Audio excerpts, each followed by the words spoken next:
Nice tan. That's all right. Okay, let's get ready to go here. I'll call this meeting to order. The Champaign County Board Committee of the Whole for Finance, Justice, and Social Services, Policy, Personnel, and Appointments. The time is. Back your pies. Pardon? The microphone's not real good, boss. Can you hear me now? Now you can. The time is Slow down a 6:04. little, would you please, sir? If people stop talking, I probably could be heard a little bit better. As I was saying, the time is 6:04. Please turn off or turn down your cell phones, as I am doing now. All right. You're taking count. Roll call, please. Kibler. Here. Kurtz. Kurtz. Mr. Kurtz, please. Sorry. Are you here? Here. Langenheim. Maxwell. Here. McGinty. Here. Michaels. Here. Mitchell. Mosier. O'Connor. Here. Petrie. Here. Quisenberry. Here. Richards. Here. Rosales. Here. Schrader. Alex. Here. Ammons. Here. Anderson. Benzel. Here. Bergson. Here. Betts. Here. Carter. Cowart. Esri. Here. Holderfield. Here. James. Here. Jay. Here. Weibel. Here, we have a quorum. I believe Ms. Anderson is here. She just stepped out of the room. Here comes Mr. Schrader. Turn your cell phone. So it looks like we're at 26. Did you get your cell phone? Mr. Mitchell said he is out of town on business. Seek approval of the minutes of the Committee of the Whole for April 10, 2012. Moved by Mr. Kurtz, second by Mr. Rosales. Discussion on the minutes. Seeing none, all in favor? Aye. All opposed? Motion carries. Seek approval of the agenda and the addenda. So moved. Moved by Mr. James, second by Ms. Ammons. I want to point out that you have an appointment for Mr. Patrick Quinlan on your desk. That was left out of the agenda, your package here. It was on the web though, so that was not included. Ms. Ammons.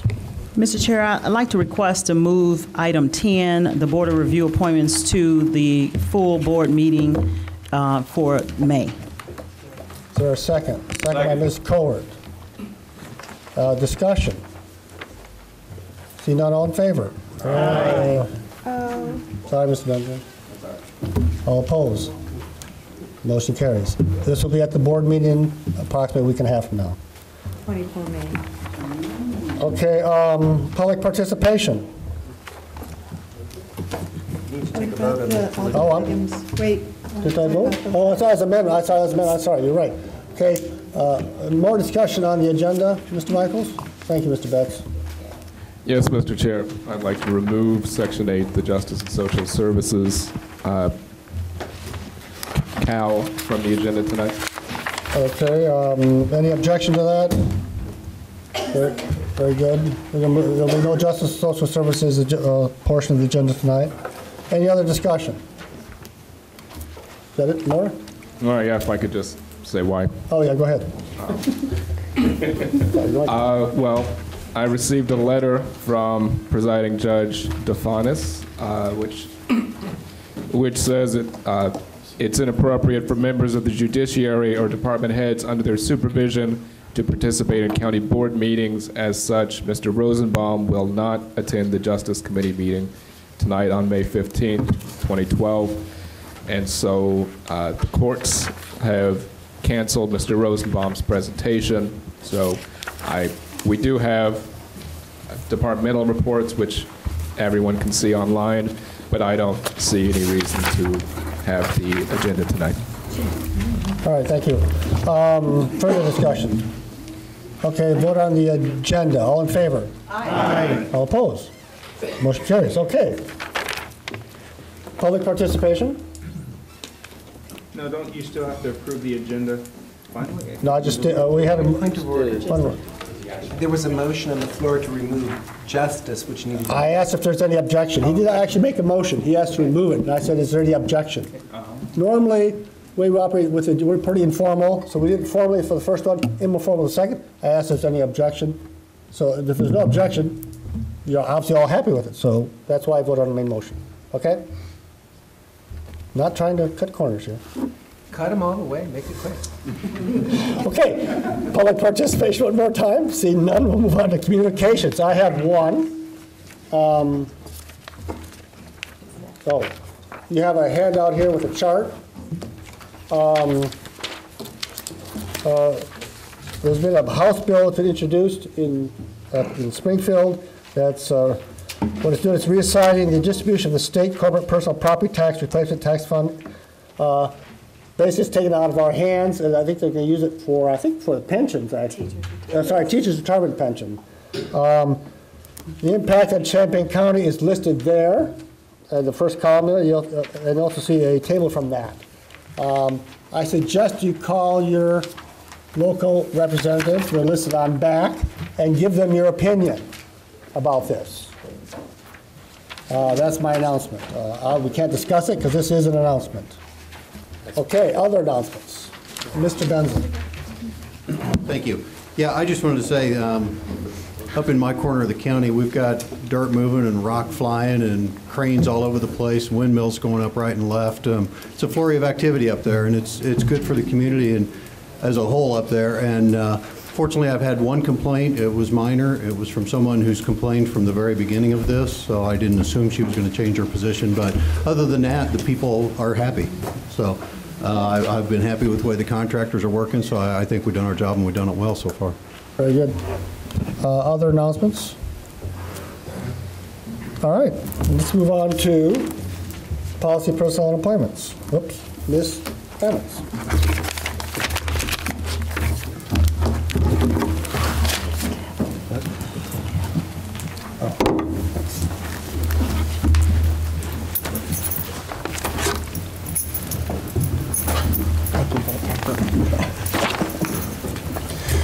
Policy has item A1, appointment of John Schroeder as County Board Liaison to the Regional Planning Commission to replace County Board member Steve Mosier.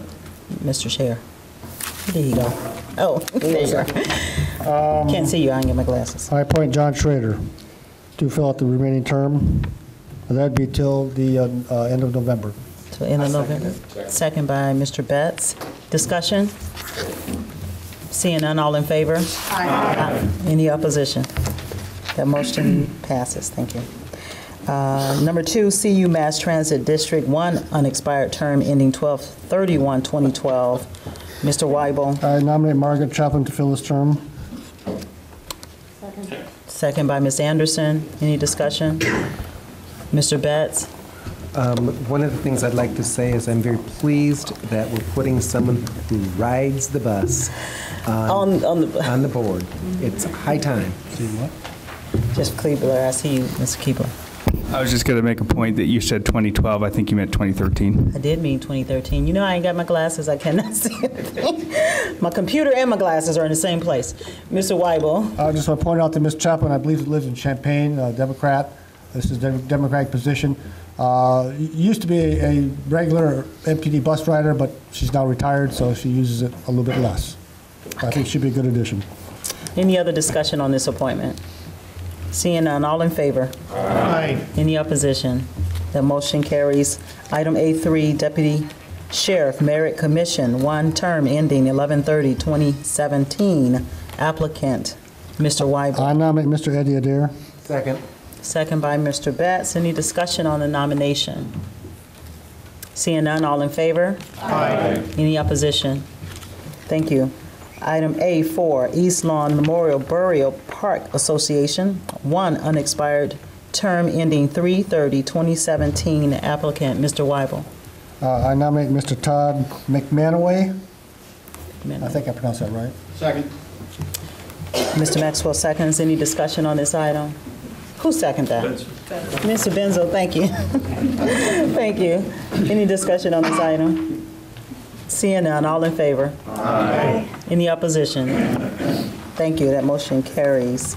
Item A5, Fire Protection District, one term, each district expiring 4/30/2015. Applicants, Mr. Weibel. Without objection, may I do an omnibus nomination for all of these? Any Okay, objection? No objection, Mr. Weibel. Thank you.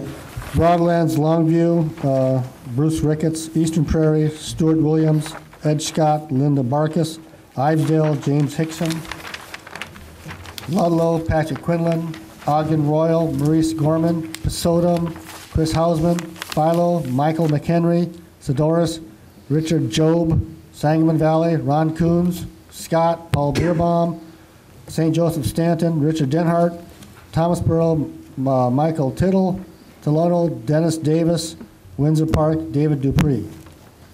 Second. Second, all the way back in the back.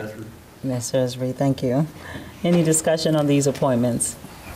Mr. Langenheim and then Ms. Peter. Did you cite both Clara Houseman and Gregory Fisher for Pesotum? No, just Chris Hausman. Just one.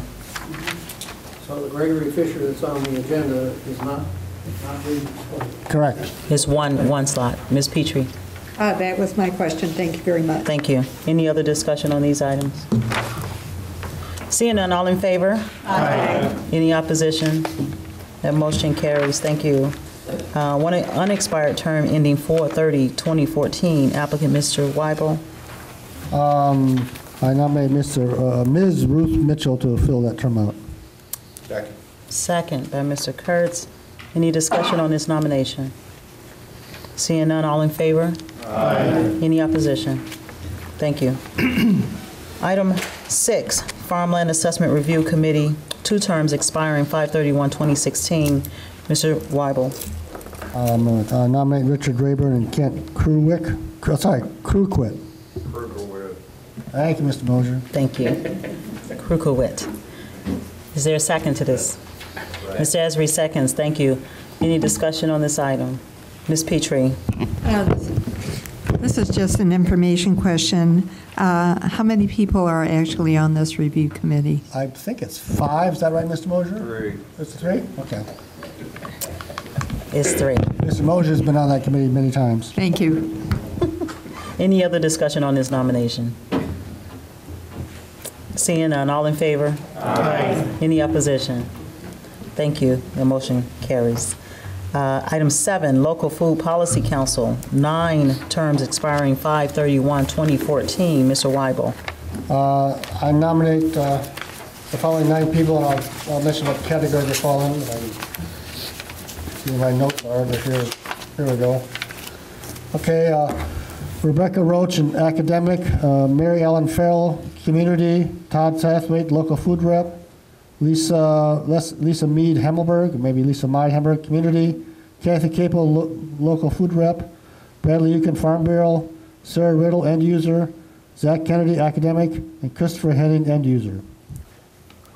Is there a second to those nominations? Mr. Kurtz seconds.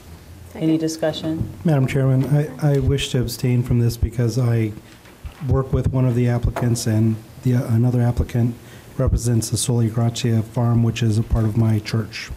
Thank you. We have one abstention. Any other discussions on this item?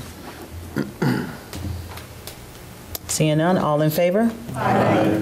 Any opposition? Thank you. That motion carries. Item 8, Urbana-Champaign Sanitary District, 1 term expiring 5/31/2015. Mr. Weibel. I nominate Mr. Jerry Likey. So moved. Mr. J seconds that. Any discussion on this nomination? Seeing none, all in favor? Aye. Any opposition? Thank you. Item 9, Water District, 1 term in each expiring 5/31/2017. Mr. Weibel. Nominate Mr. Mark Richardson for the Penfield Water District and the Mark Larson for the Sangamon Valley Public Water District. Thank you. Second by Mr. Maxwell. Thank you. Any discussion on these nominations? Seeing none, all in favor? Aye. Thank you. That moves us to B, County Administrator's Report. you're accustomed to seeing vacant positions listing, and Administrative Services has expanded that report to the report that's in your packet this evening to try and provide you with more information about what's going on countywide in terms of human resource management through the Administrative Services Department.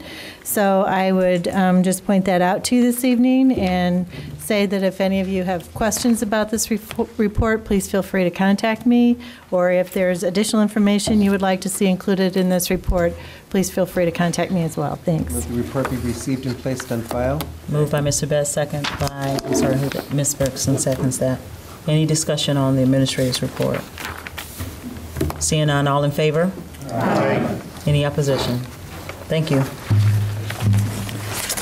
Pursuant to your action at last month's meeting, the Job Content Evaluation Committee received position analysis questionnaires for the 2 new positions that were proposed to you for the Veterans Assistance Commission. We met with Mr. Brad Gould, who is the designated representative for the Veterans Assistance Commission. And effectively, as we also reviewed information from other county VACs that have been established to help identify and work with our Champaign County VAC in identifying what the job responsibilities would be for this superintendent position. As a result of that, we are recommending that this new position be classified in the county's grade range H, which is a salary range of a minimum of $34,437 up to a maximum of $51,655.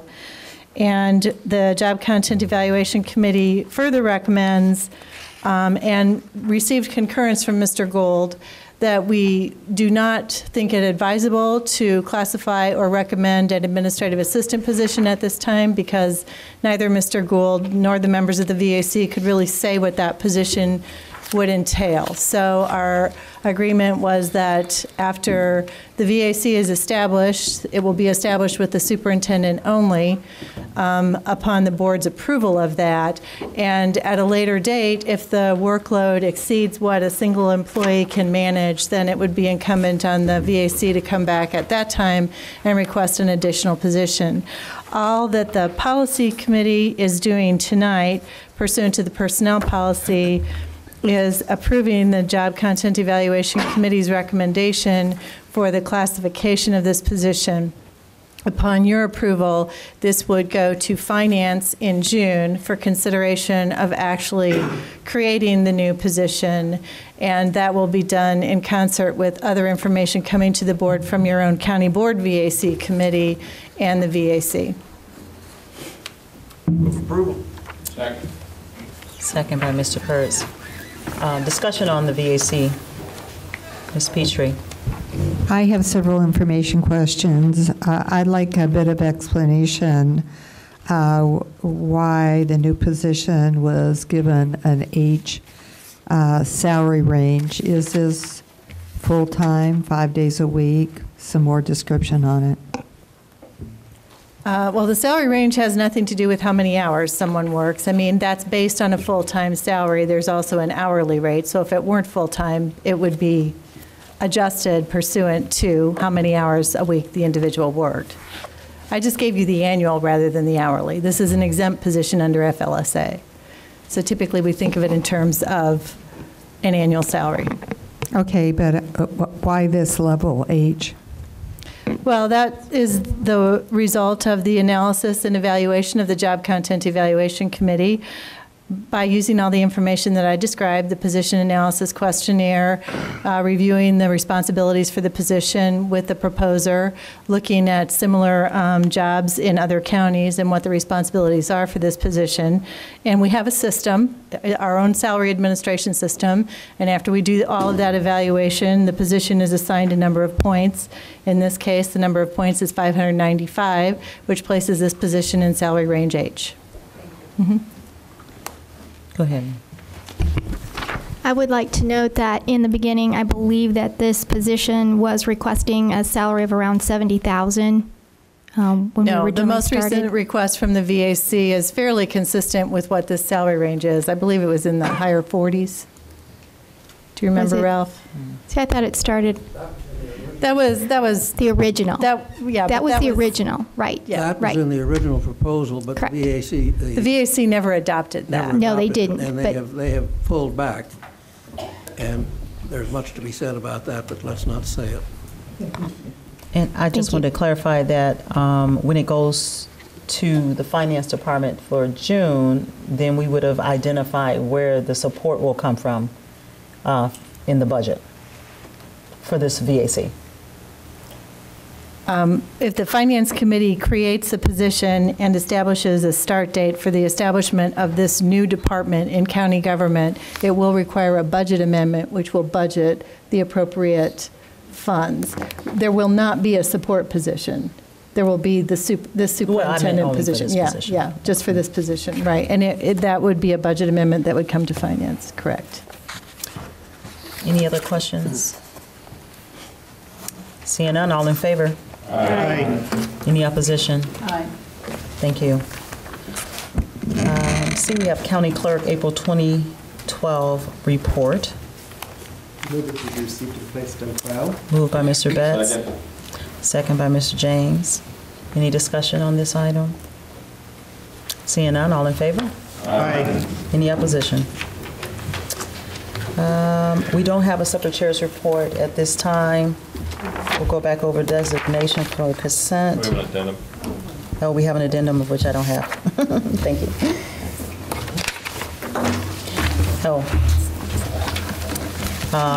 Item D off the addendum, D1, resolution in support of the Police Training Institute at the University of Illinois. Oh, that's this resolution. It's moved and second by Mr. Kurtz. Discussion on this item. Ms. Petrie, and then Mr. Alex. I have an information question. I looked into Day's newspaper to see exactly what Urbana passed, or did they pass last night, and is this the same resolution that they acted upon? Mr. Weibel. It's similar, but it's different. Well, it's sort of the same message, but it's not the same. The one from the Urbana had more details on different things. This is, I would say, if you want to compare this to be a watered-down version. Thank you. Ms. Colward. And then Mr. Alex, I skipped you. Let me go to Mr. Alex and then come back. I think, to use the chair's words, this has been watered down to the extent that I could support it. My concern about the legislation or pending legislation, it's my understanding that Representative Jacobson and others are introducing, is that the proposal for funding the Police Training Institute is based on an increase in fees charged to criminal defendants. And when it comes to things that the state should be funding out of tax dollars, it's hard to come up with something more important than training police officers. So I was pretty disappointed to see the funding model that was being proposed, and I hope that as this works its way through Springfield, we can come up with a more equitable way of saving this institution than putting it on the backs of our citizens. Thank you. Ms. Colward. I wanted to know, is the county going to be putting in the funding towards this training? If the county would be putting funds toward, under this resolution, the county is not putting any funds towards this. This is just a motion of support to keep PTI in Champaign-Urbana. Mr. Betts and then Mr. Langenheim. Just one second. Let me get Mr. Betts and I'll come back to you. I'm going to vote against this resolution. I think this has been studied a great deal at the university, in depth. It has been found not to be a proper part of the overall mission of the University of Illinois. There have been committee after committee, study after study. I happen to agree with their position on this issue, and so I cannot support trying to impose this institute on the university when the university does not appear to see it as part of its mission. Mr. Langenheim, can you use your mic? Oh, so we don't need your mic this time. You don't need my comments. Any other items for discussion on this? I agree with Mr. Betts, and I certainly agree with Mr. Alex. I did come to the legislative roundtable here at the county a couple months ago on this issue. I do not support the surcharge that is somewhat connected to this, but as Mr. Weibel says, this resolution represents a watered-down version of it, which really concerns me. that I saw the original version in Urbana that was put forward to the council there, and then this version comes to us quite altered from that version, taking out the funding model. And yeah, that concerns me quite a bit. And so I will not support the resolution at this point, and encourage my fellow board members to do the same. Thank you. Request a roll call. Roll call requested. Is there a second for roll call? Sure. Mr. Alex says sure. Any discussion on that? Not necessarily on the roll call, but has there been any estimation on what the impact to the county would be if we lose PTI with respect to our officers? Is there any impact to the county? The impact to the county is that currently when we train police officers, generally speaking, we don't have to pay for their room and board while they're in the 6-week training program, and now we will. In terms of dollars, though, how many do we send per year? Can you give a cost estimate, even if it's ballpark? I don't have a cost estimate. Mr. James? If someone could answer this, how long has PTI been at the U of I? I'm told since 1979. Yeah. I think it's about 1979. And they just now come to realize that they really don't want it. So I would say on the side of the people that have gone through there and the things that it's done for the communities and all the great things it's done, the U of I is a tax-funded entity, and us taxpayers should have some say-so in how our universities react to the public. Thank you. I appreciate your comments, Mr. Anderson. Ms. Anderson, I'm sorry. I know the university has indicated that it doesn't fit, their mission or whatever they call it, but they have a fire institute. So why is that any different? They seem to go on, willing to go on and fund that. And I think it's had a really good reputation for the training that they do. So, Urbana and Champaign and Close are concerned that it will cost them more, but I think it's benefited the whole state. I'll come back to you, Mr. Kurtz. I have no actual position on whether the university tells them to put it there or not. My position, which was my position 2 months ago at the Legislative Roundtable, was the funding mechanism. And because that is not certainly going to be spread out across the board, and I do believe that local government should pay to train their staff like we pay to train our staff at my place of employment. I don't believe that people that run through our courthouse should have to pay for that solely. And that's part of the real problem area for me, that we dump these fees and fines on the people who are least able to pay, and we're okay with that. I don't support that theology. Mr. Kurtz. Well, from a different point of view, the Police Training Institute has one of the more excellent reputations in the state of Illinois. It has trained literally hundreds of police officers here, bringing what I feel is an asset to this community. The University of Illinois has chosen, after many, many, many years, to remove this, but I think that it's an asset to our community, and I would be in support of the resolution. Go ahead, Ms. Holderfield. Thank you. I have mixed emotions. I worked at the University of Illinois Police Department many years ago, where we sent many of our police officers through PTI. I know many of the instructors.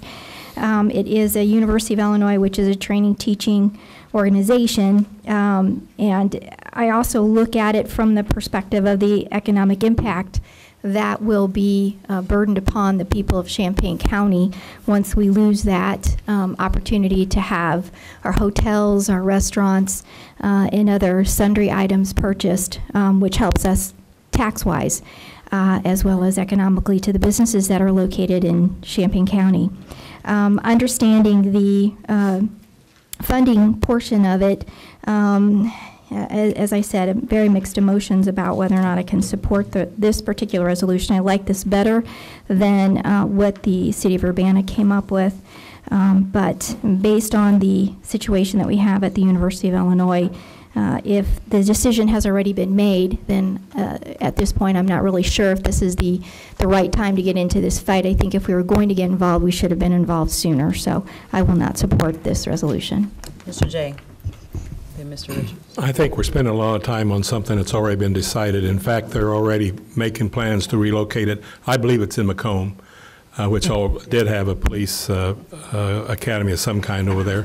Also, we need to be reminded that we have a fine institution on our property that rents facilities from us that doesn't replace the institute, but they do provide training for law enforcement and firefighters.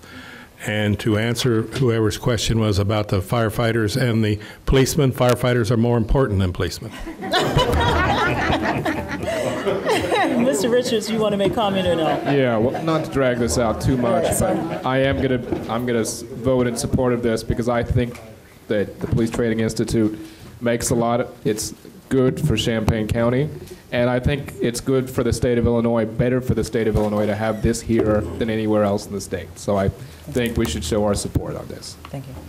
I'll ask for the roll call. If the clerk would call the roll, please. Kibler, Yes. Kurtz, Yes. Langenheim, No. Maxwell, No. McGinty, Yes. Michaels, No. Mosier, Yes. O'Connor, Yes. Petrie, Yes. Quisenberry, Yes. Richards, Yes. Rosales, No. Schrader, No. Weibel, Yes. Alex, Yes. Anderson, Yes. Benzel, Yes. Berkson, No. Betts, No.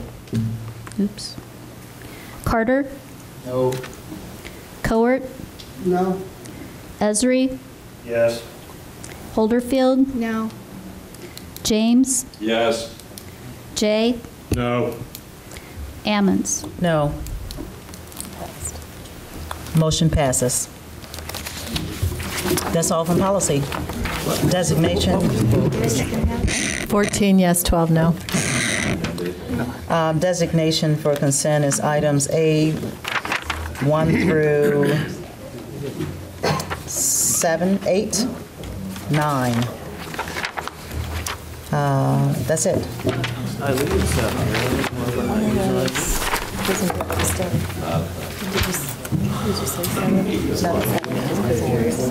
Mine is 7, Quisenberry abstained. Thank you. Next up is finance, Mr. McGinty. Medical benefits. Retirees and they cut that funding, so I'm more concerned about that than about PTI right now. Okay, we have several amendments and transfers. I would like to entertain an omnibus on the first two items, number 12-19 and 12-20, both RPC and HUD related. Is there a motion for approval by Stan, seconded by Ralph? Discussion. All in favor, say aye. Aye. Any opposed? That motion carries. Item number 3 is an amendment 12-21 for 17,868. State's Attorney's Office, this increase in appropriations for benefit payout for a retiring employee and an employee leaving the employee of Champaign County. Is there a motion for approval? By Aaron, seconded by Al. Discussion. All in favor, say aye. Aye. Any opposed? That motion carries. Number 4, an amendment 12-23 for 21,587 out of the Correctional Center. This is a receipt of bills that included charges for HIV medications dispensed in the county's last fiscal year. Is there a motion for approval? So moved. By John, seconded by Pius. Discussion. All in favor, say aye. Aye. Any opposed? That motion carries. Item number 5 is an amendment 12-24 for $4,000 out of the coroner's office. These are grant monies received by the IDPH. Is there a motion for approval? So moved. By John, seconded by Jeff. Discussion. Pius. So I'll point out that it costs $2 more to die in the state of Illinois now. They raised the fees from $13 to $15 for a death certificate. There's the Jeopardy moment of the evening. Chris. I'm sure we can expect to see that result in a reduction of deaths. Is there any other useful discussion on the issue? All in favor, say aye. Aye. Any opposed? That motion carries. Item number 6 and is an amendment 12-25 for 2940 of the Correctional Center to cover personnel expenditures for court security officers in fiscal 2012. Motion for approval by Stan. Is there a second? By Stephanie. Discussion. Carol. Does this represent a new person that we hired? No, this is actually part of the court's video arraignment and sound system upgrade, and the money for this additional personnel requirement, because they worked at nights and we had to have court security in the building, is actually in that budget, and we'll be transferring it to the sheriff's budget. So the increase is to the sheriff's budget for the actual time they spent. Chris? That was just the total amount for that? Yes. Not just overage? No, this is a total. Okay, thank you. Anything else? All in favor, say aye. Aye. Any opposed? That motion carries. Item number 7, Amendment 12-26 out of the Recorder's Office. This is an increased appropriation of $300,000, increased revenue of $450,000 to purchase additional transfer tax stamps due to increased sales prices. Is there a motion for approval? By Steve Mosier, seconded by Carol. Discussion. All in favor, say aye. Aye. Any opposed? That motion carries. I would like to ask for an omnibus of all the transfers. Those are items 8 through 11. Is there a motion to do so? By Aaron, seconded by Jeff. Discussion. Any of the transfers? All in favor, say aye. Aye. Any opposed? That motion carries. Animal control, I also like omnibus on items 1 and 2 out of animal control. These are intergovernmental agreements for animal control and impound services with the city of Urbana. A motion by Carol, seconded by Lorraine. Discussion. All in favor, say aye. Aye. Any opposed? That motion carries. Next up, C, out of Children's Advocacy Center, request approval of application and, if awarded, acceptance of National Children's Alliance Chapter Sub-Awardees Grant. Is there a motion for approval by Lorraine? Seconded by Stephanie. Discussion. All in favor, say aye. Aye. Aye. Any opposed? That motion carries. Out of the Sheriff's Office, a request for approval to amend the Aramark Inmate Commissary Services Agreement. Is there a motion for approval? By Steve. I'll move to bring it back to the floor. Right. It was deferred from the county board meeting. Pius is moving to bring it back to the floor to defer it to the full. No, it was deferred. It was deferred to the county board meeting. Please explain. Take a look at the orange sheet in front of you. Yep. At that county board meeting, it was deferred after Mr. Kurtz had made an amendment to the main motion. It was deferred to this meeting. Therefore, we start out with the amendment that Mr. Kurtz made, and we discuss there and continue on as normal. So on the floor, are you saying on the floor is Mr. Kurtz's amendment? That's correct. So my motion is to bring it back on the floor. You need a second for that, and then we take off. Is there a second to that by Aaron? Everybody sort of kind of clear on what's on the floor. Pius. Okay, what I'm talking about is Mr. Kurtz's amendment to the floor. According to the sheriff, he says that for items ordered from, say, an inmate, there's no service and handling charges. I'm not sure if we need Mr. Kurtz's amendment to the amendment. There's no way. I'll withdraw this. No. So Mr. Kurtz is withdrawing his. Wait, 1 second. Repeat that again one more time. The sheriff also told me that if you're an inmate and you order something, there's no shipping and handling charges. So the question is, if he wants to withdraw, we don't know who the seconder is unless we look back on the minutes to Mr. Kurtz's amendment. It's here on the sheet. Everything's on there. Seconded by Kibler. So so you're withdrawing and that's okay with the seconder? I'm not at this point. We're in discussion. I'd like to have Astrid speak her piece, if that's okay. Okay, hold on. We have. Yeah, that's right. We're discussing your amendment. All right. So could everyone please remember to use your microphones, including Mr. Kurtz? Okay, I will. I'll start with Ms. Burks and then with Quiz. Speak into the mic, please. IS is telling us that we don't need this because if the inmates order it, there are no shipping and handling charges. But the question was about families of people who order it for the inmates. Point of order. A point of order, that is actually on the amendment by Ms. Cowart, and we're not talking about, we're talking about the amendment to the amendment, which is from, talking about from inmates ordering from within the jail. Right, both are on the sheet. But that's not families, that's just the inmates. Oh. Kurt's, I'm not a good lip reader. Kurtz's amendment did not say it was only for inmate orders. And Okay. Howard said just purchases online to inmates, and Kurtz did not remove that by saying it was for inmates only. I think he intended it to be just an amendment to Coward's that said, you know, if they have it, then there should be no shipping and handling.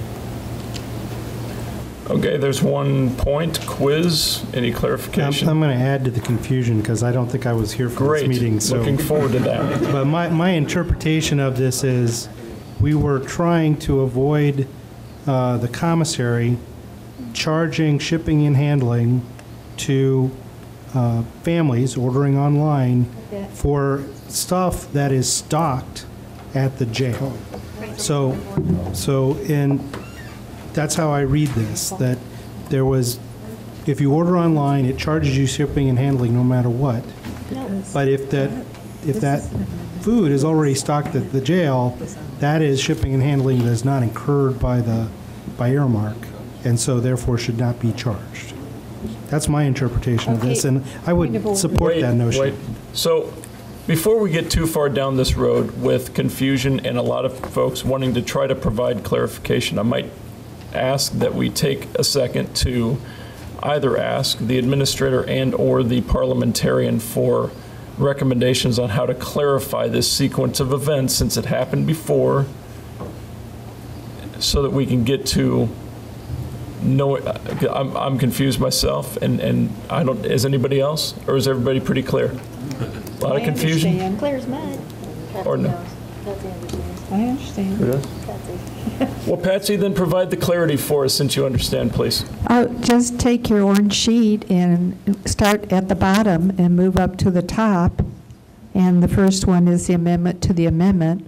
Chair Weibel made a point of order when the discussion moved to the third paragraph, which is Ms. Coward's amendment. So first we have to handle the amendment to the amendment, take care of that, then move to the amendment, and then move to the resolution. Is there any other discussion on Kurtz's amendment to the amendment? Jeff? The reason I seconded this amendment is because I agree that anything that is already inside the jail and purchased online should probably not be, they should not receive a shipping and handling cost because it's already been shipped and it's already been handled. So my thought to Kurtz's motion was a good adjustment, so I would recommend approving that amendment to the amendment. Any other discussion specific to the amendment to the amendment? Deb, for some clarity first, and then Lorraine, then Stephanie. I'm just going to try and clarify.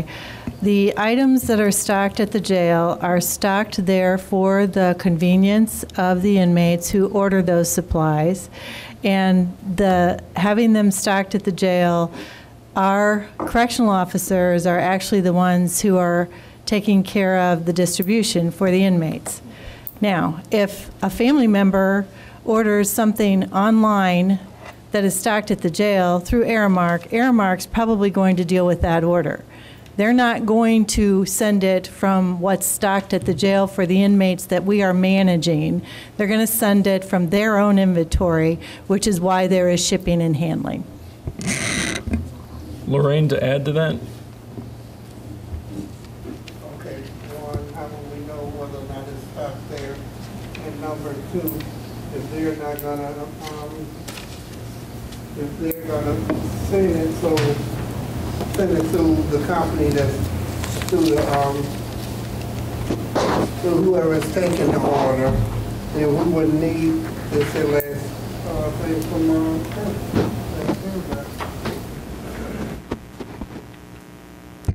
If the inmates purchase it and it's on site, there's no shipping and handling, and the inmates have quicker access to it. If it happens to be something on site that is ordered by a family member for an inmate, there's going to be shipping and handling because they are not ordering it from our jail, they're ordering it from Aramark. So continuing to try to be specific to the amendment, Stephanie, then Pius.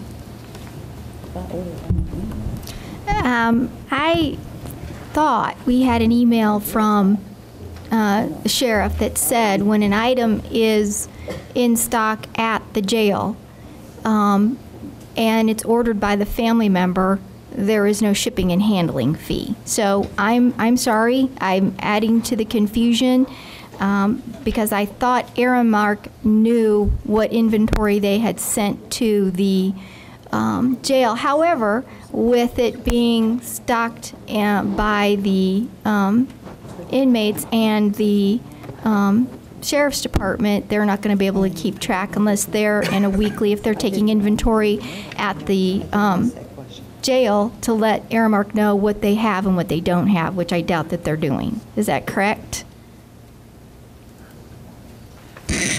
I don't know. I'm sorry. I'm not responsible for this. The sheriff's, brought a recommendation to maintain inventory on site for the inmates to make it more convenient for the inmates and to provide better service to the inmates. Okay, just to follow up. Also, if the family members are placing an order because their family member or whoever is an inmate in the jail is making a request because those items are not in stock, is that something, there's no communication going on between the inmates and whoever's doing the ordering for them? I mean, is that not part of the equation here? So if they're actually ordering something, it's the probability of it not being on site is higher?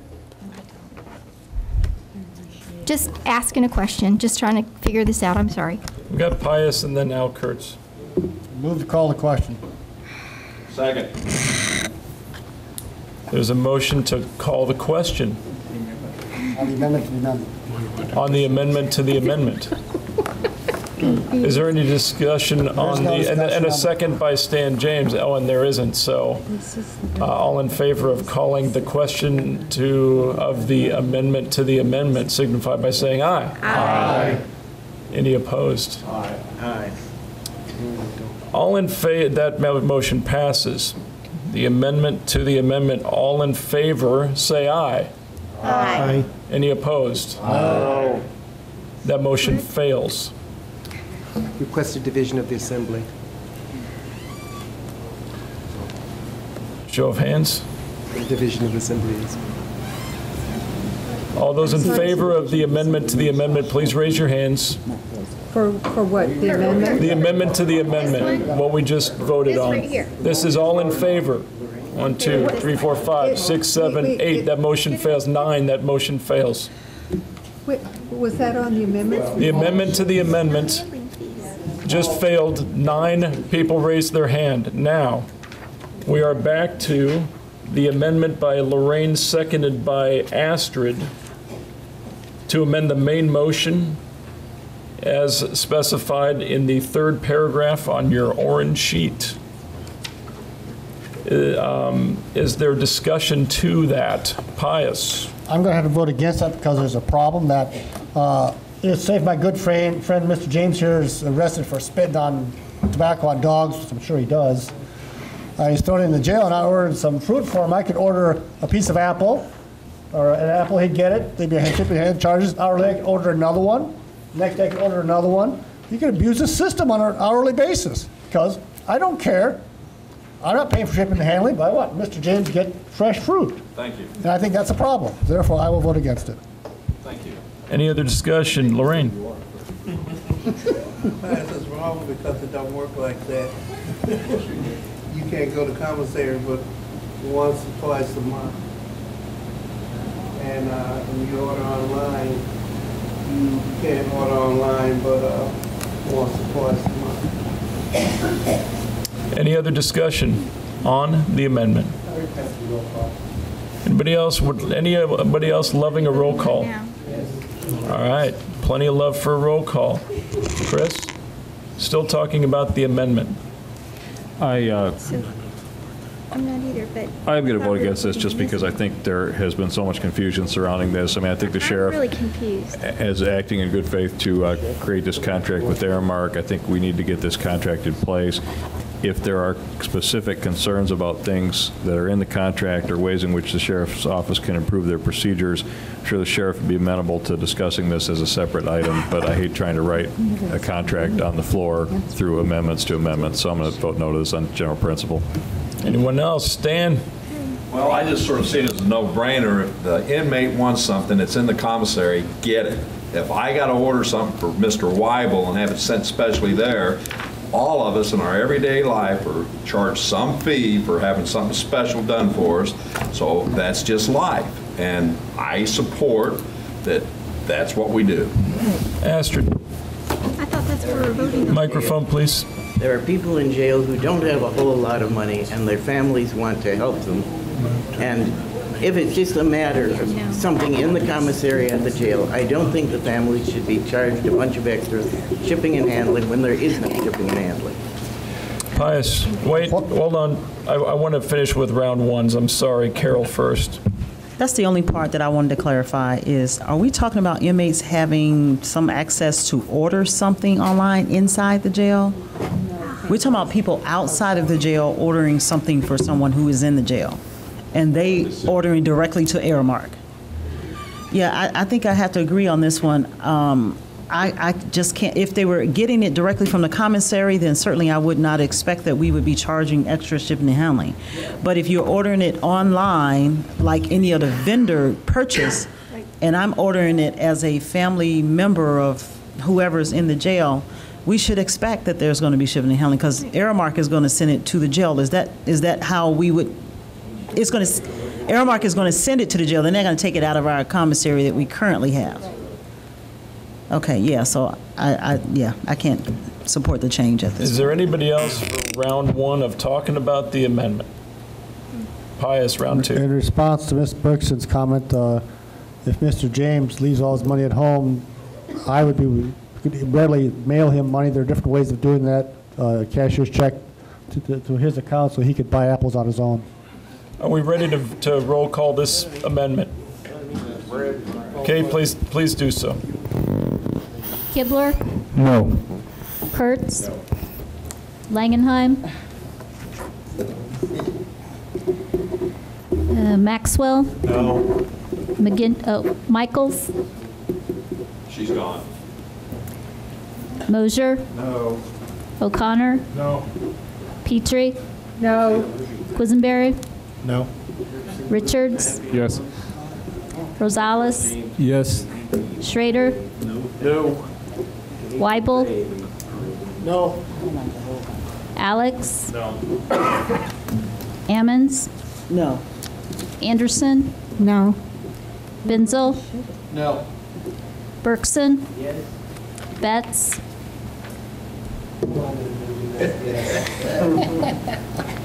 That was yes. Carter? No. Cowart? Yes. Esri? No. Holderfield? No. James? No. Jay? No. McGinty? No. Motion fails. Back to the original motion. Ralph, what do you have? Ralph is changing his vote to yes. He can't make up his mind. Okay, here we go. Back to the original motion. Is there discussion on that? Carol? I clearly understand what the purpose of the previous motion was, which unfortunately I wasn't here for that. But I would like to request an amendment to the contract that maybe could address this issue. When a inmate orders something or a family member orders something for commissary for the inmate, that actual product could be stocked in our commissary by Aramark. So instead of mailing it to the county facility, right, but the language is not in here to correct that. And so what I'm trying to say is that we could simply, that could be included in our normal monthly order whatever this inmate's request was, just like they do at a hospital, they put your name on it, you order it, and when they deliver everything, they deliver that too. That way, there's no shipping and handling at all. It's just a simple request, paid for, prepaid, and then it goes with our normal stock. So I would amend the contract somewhere around here. Let me see where we would amend this contract, just to include that. But we don't have the whole contract. See, I don't have the whole contract, because I remember this. The rest of the contract where you could, the delivery of the items is what we're talking about. The delivery of the items is where you would have to amend the contract to say that any orders for Champaign County would be delivered directly from Aramark to the county, identifying it with the name of the person who was requested it. That's basically it. A sticky note could do that and save the family the money. Well, I mean, just like a hospital does, they do the same thing. You know, you order it in the hospital and they just deliver it. But I don't have the rest of the contract in order to make the appropriate amendment here. If Ms. Busey can help me with that. The sheriff has presented a proposed amendment to the agreement, and he has not proposed what you're proposing as an amendment to the agreement to Aramark. I can see that. So this is a finite amendment to the agreement that you've already adopted. If it's not approved, the agreement will stand as it was when you originally adopted it, which means we will not keep commissary items on site, and we'll go back to the 40% commission, and that's what the current contract says. So this is one amendment. You're talking about another amendment or a different amendment that probably should be taken up separately. Probably it should be discussed with Aramark first, and I would suggest that the sheriff might very well, you know, that's something that you could ask him to consider. But I don't know that you necessarily can tag it on to this amendment that's before you that has already been negotiated with Aramark and that is ready for you to either approve or disapprove. I can see that. I can accept that as direction. So to be clear, there's no additional. I won't do an addition to that, no. So we're still talking about the original motion. Is there discussion about that original motion, Lloyd? Original motion.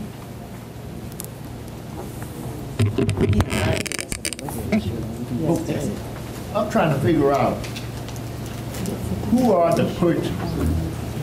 The inmate or is it a middleman?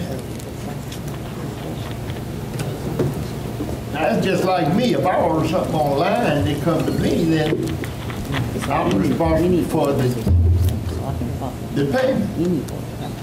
Now, if it's going through somebody else, and then to me, it's a different story. So which is it? Does the inmate order this directly online, or is it somebody else ordering it for him? But I could imagine he doesn't, because his family. Well, then why charge his family? So Lorraine's got your answer. We're still talking about the original motion. Is that, Mr. Trump, is that correct? Is the family one ordering this? You know? Inmate or the family, I would assume. Well, then you should be charged with family. Anybody else have anything about the original motion? Patsy. You reword it. Patsy. It's just a thank you that the wording was adjusted to make it clear that the 30% does indeed go into the inmates trust fund. I appreciate that. Anybody else? All in favor say aye. Aye. Any opposed? Aye. That motion carries and will not hit consent. That's surprising. Next up, the county administrator, Deb.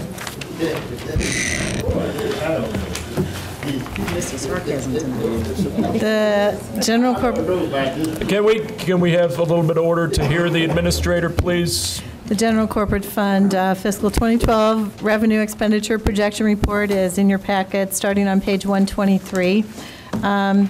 You'll see there that we are anticipating an increased revenue of $317,000, and that corresponds to the budget amendment you did tonight, where revenue stamps look like they're going to generate $450,000 more in revenue. The recorder and the recorder has a more aggressive approach to that revenue line than I do, and she may very well be right, but that's a result of the real estate transactions that have picked up in the county this year. Overall, on our 1-cent sales tax year-to-date, we're up 3.2%, and our quarter-cent sales tax year-to-date is up 3.6%. Interestingly, our receipt in May was up 9%, which reflects February for the quarter-cent sales tax, and for the quarter-cent public safety sales tax, which is sales taxes without vehicles and registered pieces of equipment, was up nearly 12%. So February was definitely a good month. We'll see how that trends, in months ahead. Question from Tom. Can you use your mic? Aggressive view by the recorder versus your view? Well, I'm conservative in these revenue projections, or I try to be. She's projecting that she will have $450,000 more in revenue from purchase document stamps for real estate transactions and $300,000 more in expenditure based on the activities she's seen year to date. My projection shows about $317,000. I'm using a historical trend analysis, which is different than the information that she's using to project what she'll do this year. Probably somewhere in the middle is where we'll actually end up. Thank you. Please continue. We continue to show that we're going to be about $500,000 short in state reimbursement because we got the money last year, which I tell you every month. And income tax looks like it'll be about $200,000 below where we had it budgeted for this year. In the bottom third of the page, there's some good news. For the first time in over 2 years, general government, which is our fees revenue, is actually up and looking like it may perform ahead of what we budgeted for this year. And our fines revenue is actually also at or ahead of budget, which is good news. So overall, it looks like we could receive 102% of our budgeted revenue with fiscal year 2012. On the next page, the expenditure projection report shows that we will probably be very close to spending 100% of our budget. We are underspending in personnel to an extent, but we're in commodities, and here again, you see there on purchase document stamps, the recorder estimated 300,000 additional. I'm estimating 212 basically. We'll spend more there. We'll spend more on postage this year and on gasoline and oil over what was originally budgeted. Those are the primary areas other than personnel where we anticipate expenditures greater than what was budgeted. The bottom line is it looks like we would spend 99.93% of our budget, which is almost all of it, just underspending by $20,000. Based on the projection, we would be looking at a fund balance increase at the end of this fiscal year, where before the outstanding loan, we would be at about 14.6% or $4.6 million fund balance. After consideration of the outstanding loan, we'd be at $4.3 million or 13.58% fund balance. Questions for Deb on the projections? Change report? Change report basically just has a couple of little changes which reflect budget amendments that you approved last month. Overall, on paper, the budget right now has $125,491 deficit. When we started the year, it was $108,491. Any questions on that or a motion to accept and place those two reports on file by John, seconded by Al? Any other questions before voting on those? All in favor, say aye. Aye. Any opposed? That motion carries. The next item is a carryover. You requested in February that this item, which is the additional fiscal year 2012 funding request, be brought back to you this month. I do have two updates. The Regional Office of Education has withdrawn its request for the truancy program. They have managed to keep the program going through this semester of this first semester, well, the spring semester, through attrition and through reassigning some staff. That will not be able to be a continuing solution. However, they've also applied for grant funding, which they believe they may be able to receive to cover this program. If they don't receive the grant funding, which they won't learn about until late summer, they will reincorporate this request into their fiscal year 2013 budget request to you. And the other item that was pulled from the list is the sheriff's request for squad car cameras. So on page 128 of your agenda, the supervisor of assessments had also withdrawn his request for the CAMA software. And his reason for that is one component of a large software solution for the real estate and assessment group, and we'll wait until we're able to address the larger issue so that we're sure we're using something that will work in a larger solution. So the updated list of requests remaining is there on page 128. I would point out to you that in February, I recommended that if you do consider any of these requests, I would urge you to consider only the one-time expenditure requests rather than the ongoing expenditure requests because of the impact on future budgets. Questions for Deb or other comments? Carol? Deb, what would be the process? I think one of the things that the board has talked about over and over again when we talk about one-time expenditures would be to address the county boardroom itself. And I really want them to be comfortable and be able to look at each other next term. After you leave. And I would love to see this physical plant one addressed with the boardroom. What's the process of us getting that on to finance to look at it? You could certainly move to include that request in the fiscal year 2012 budget, and you would receive a budget amendment back to reflect that additional expenditure. I would like to make that motion. I'd like to make the motion to move the physical plant, county boardroom update, audio video system and furnishing to the fiscal year 2012 budget process for $98,579. Second. That motion is made by Carol and seconded by Patsy. Discussion of that motion, Stan. Well, I disagree with that motion when I look at that list, because I think that it's been said before that we ought to prioritize some of the things that are on the list and the need.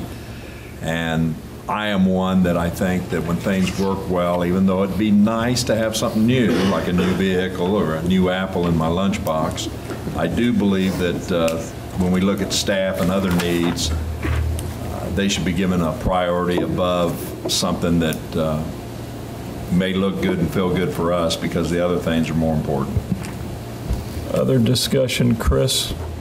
I think I have to agree with that. I mean, I'd like to see, as much as I'd like to see the room improved, I think some of these other requests go directly to improving the quality of service that we provide to people in Champaign County, and I would have to put a higher priority on those.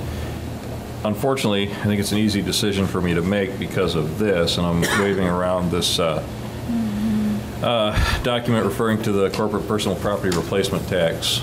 Our dear friends in Springfield are considering legislation that would basically rob the county of close to $1 million in revenue in order to use that to bail out pension funds. So I think, unfortunately, now is probably not the time to be considering new expenditures. So with respect, I'm going to have to vote no on that. Carol, then Ralph. One of the complaints that we have often is from the public, which I think we wanted to make this more accessible to the public. And when the public comes, the greatest complaint in person is that they cannot see the board members, all of them, from the public viewing section. And this is a public's, actually this is the public's meeting room. And the second thing, and I'm not really, certainly I would rather fund the public defender's office personally. That would be my personal goal, but that would be ongoing expense that we certainly, from the administrator's point of view, can't sustain at this point, but a one-time expenditure, and I think we did have revenue that was already there from our previous review of our finances that could cover some portion of this if we could get our facilities director to look and see what we can do about the room. The other thing is that the public viewing on television is even worse, So if we really want to make this accessible to the public, then at the time that we can make a one-time expenditure to A, make it accessible in person, and B, make it accessible via television and update our equipment so that everybody can follow what's going on at home. I don't know if you've ever watched this on TV, but it's awful. This is a awful setup, and it looks horrible too. And I think we can improve our service to the public by making the meetings more accessible as well. Ralph? Well, I want to put in a bid for the audio-visual system. We have to hear what's being said in here clearly, and we have to see what's being shown here clearly. And under the present circumstances, even those who are not wearing hearing aids have trouble doing this. I think that gets in the way of our actually carrying out our function of legislating. Other discussion? Steve Mosier first, then Gary. You ought to have been in the meeting room we had in the old courthouse in 1992. You felt like you were on an elevator looking up the roof and wondering if the plaster was going to fall down. This is Taj Mahal to where I started. Taj Mahal, Gary, and then Jeff still in round one. Chris, I've got you for round two. Thank you. I'd like to put a plug in for a freezer for the morgue. Can't hear? I'd like to put a plug in for a freezer. See what I mean?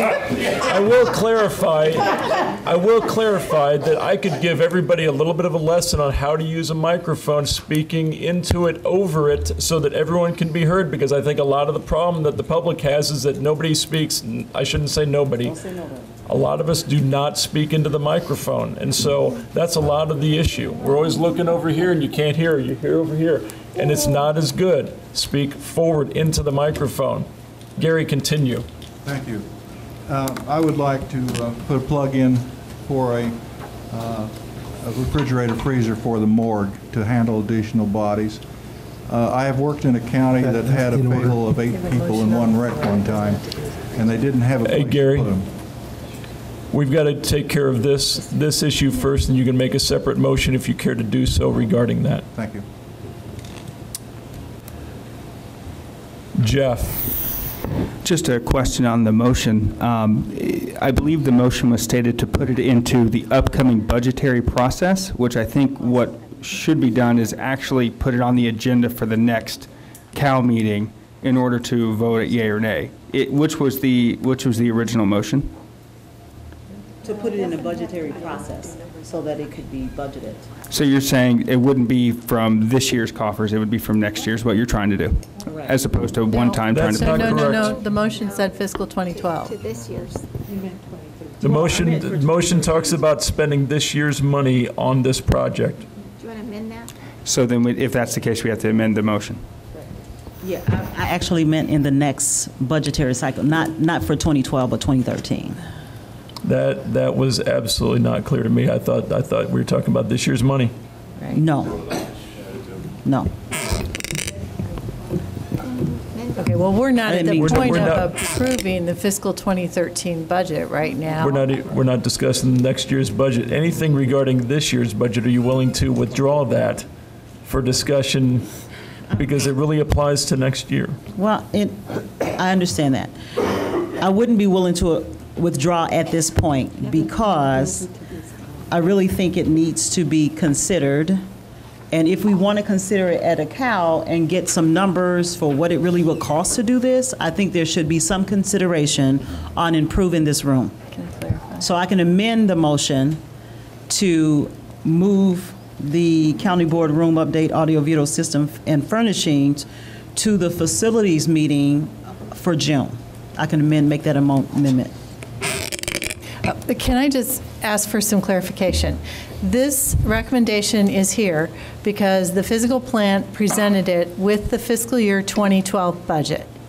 And what we're doing tonight is looking at considering some of those additional items that were included with the fiscal year 2012 budget as to whether or not they should still be funded in fiscal year 2012.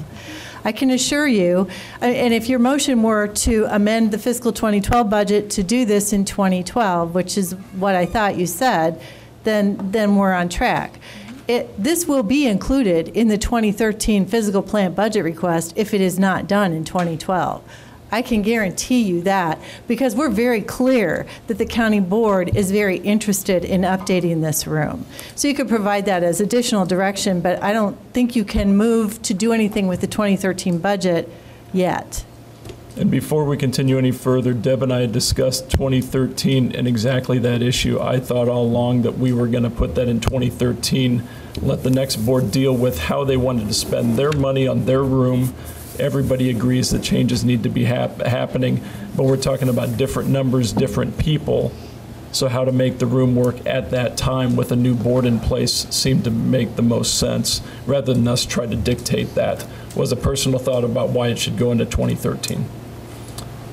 So to Carol. I would certainly understand that point. I would just simply say that the new board, when they come in, it's going to be very difficult to get that done once the new board is seated in December. And so if anything, I think this board should consider the improvements before it ends so that the new board could come in. If I may, can I ask why would it be any more difficult for them than it is for us? I guess for the same reason why we're taking many actions prior to the new board being seated. It's in the proposal for the 2012 budget. We just haven't been able to address it or allocate the resources towards it at this point. Doesn't mean that we don't have the money to address it currently, and I don't think that that is something that has to wait until 2013 board takes place as an issue that they would be addressing when they first come in. That's just my opinion of it as a new board member when I came in. So for a point of clarification, since it's Carol's motion, how do you want it to be right now? I would like for there to be some consideration of the item that's already been put forward to us by the physical plant to address this room. What does some consideration mean? Meaning so this year. The way he about putting it in this year. That's right. I just want to be clear. That's correct. Okay. So we're still discussing that. I've got Pius, then Steve O'Connor. I guess the problem I have with that is that we're 27 people right now. If Mr. Reinhardt comes in here and switches to 22, which 5 are be sitting over sitting somewhere else? No. So I think we should wait until we're done 22 and then make the changes then. Well, Mr. Reinhardt and I actually had a plan for that, and your very last meeting might be somewhat uncomfortable because we might have actually managed to get the conversion done. But the conversion of this room can most likely be done in a week or less. And so it would be done at the end of November. We would purchase what's required, but the conversion itself would not be done until the new board is ready to be seated. So we're still discussing now Carol's amendment. Steve O'Connor has the... Captain Weibel kind of covered my question. If we were going to implement this right off the bat, then we're looking at 22 repair jobs instead of 27. That was my question. All right, I've got quiz still in round 1.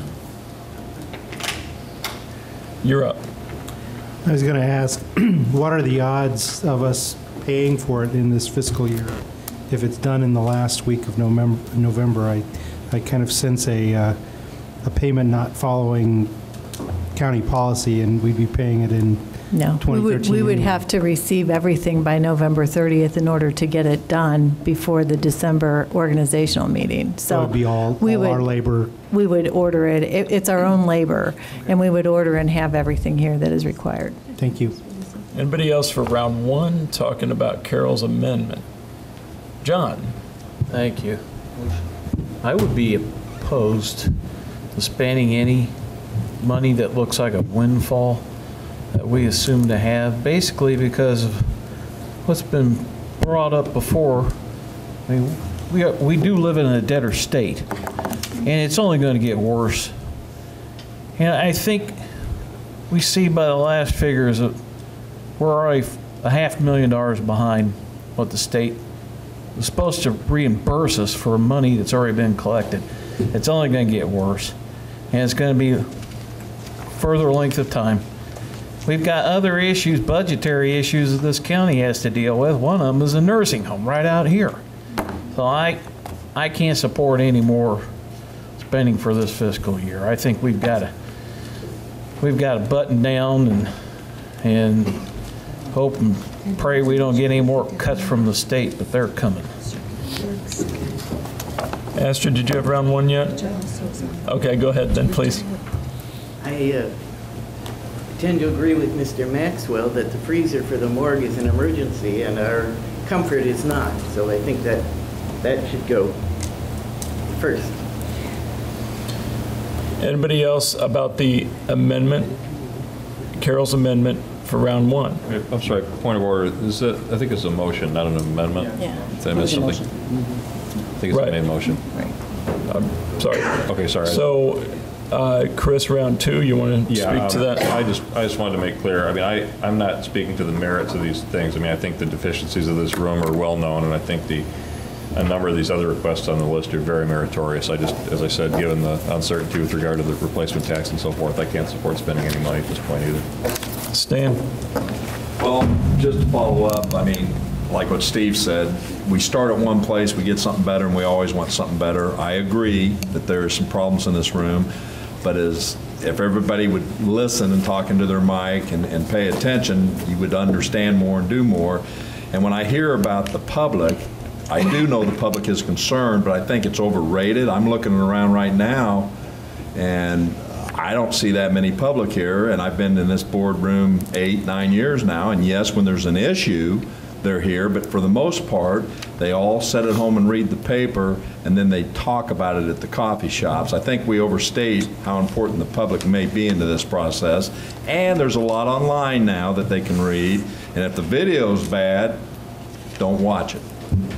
Oh my gosh. Oh my goodness. Well, if I may address some of this at this point, including Stan's remarks just now, you know, I think that we're getting to a point where it is going to become increasingly important because some people look at this, look at the streams that the county clerk puts out there to review what's happened. We have so many issues here.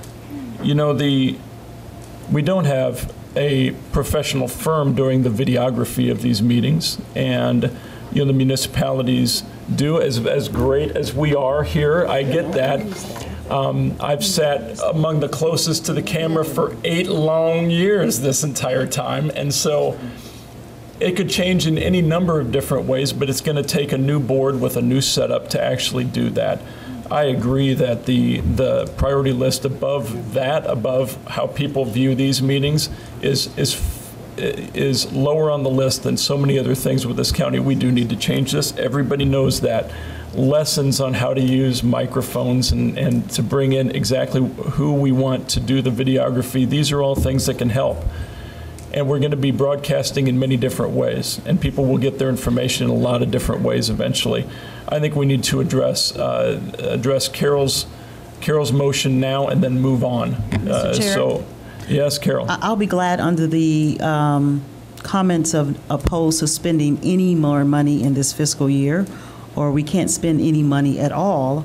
I will be happy to remove that motion, that request to upgrade the system here for the room at this point.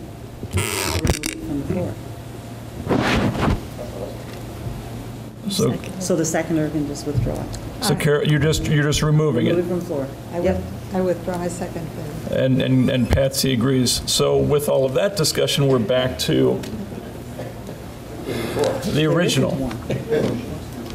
There's no motion. Who are you pointing to, Pius? There is no motion. All right. So there's no motion. Are there any other questions about the change requests at this point? Gary? I'll ask, is the motion appropriate to include in this year's budget by amendment a freezer for the morgue at the coroner's office? So Gary's making that motion, Astrid seconding it. Discussion on that one. Tom, then Patsy, then Lorraine. All of the objections in relationship to the budget in terms of whether we have money or not based on various issues with the state reimbursements and the personal property tax. I think this motion is just as bad as the other. They're all worthy goals, but we shouldn't spend that money until we know we are going to have it. There is not an emergency situation in most of these items. Patsy? I need a memory refreshment here. I thought we had had a discussion on additional freezer with the coroner. Has this been taken care of, actually? No? Okay, thanks. He has freezer space, but not the amount that he deems is necessary for his operation. Request is for the additional space. Thank you for the Lorraine? clarification. I'm going to say I'm going to vote yes on this motion because I know for years the coroner has been trying to set up a morgue, and the money that we save by having our own morgue more than pay for this. Other discussion? John Jay, then Stephanie. Well, as I recall, the coroner was going to save us enough money by doing autopsies over here to furnish his own freezer at one particular Hey, can we hold off the side discussions, please, and focus on the main speaker? John, continue, please. Thank you. I've been concerned about us creating a morgue. I don't think we should start a morgue. I never thought we should start a morgue. There is no money in morgues. That's why there's not very many of them in the state of Illinois. I questioned at the time that was proposed that the money we were spending to transport to a morgue close to us was far cheaper than starting our own. And I don't think people understand, you don't just put a morgue in and have Deb come in there and take care of the stuff. It takes a physician. It just takes a lot of things that I'm not sure we're prepared to pay for. And I do not believe that morgues are profitable, or you would see more of them across the state of Illinois. Stephanie. I did tour the coroner's office. I will be in support of a freezer for the fact that there are at times more bodies there, and it makes it very difficult, especially when family members are coming in, if he has more than 3 deceased bodies that are in the coroner's office. Also, he's running out of space. When you have an evidentiary item that is in the freezer, he has no more space, and that evidence has to be kept for, I believe it's 7 years or forever. And so when you have the evidence there in the freezer and there's no more space, I think that we have to address it, whether it be a 12-person freezer or some type of freezer, to give more space for the evidence that's necessary to hold forever. So I will support some type of a freezer for the coroner's office. Lloyd first. Yeah. We talked about this about, what, 15 years ago? 20. But anyway, I want to ask you all a question. If we had a disaster in this county, like some of the states, where would you put the body? Where would they go? I hope I don't get the question like somebody said the dump one time, didn't you? Before the dump. Don't look at me. Now, this could be your mother, you know. Let's get serious here. If we had a real disaster in Champaign County, what would we do with our body? And I ask the same question then.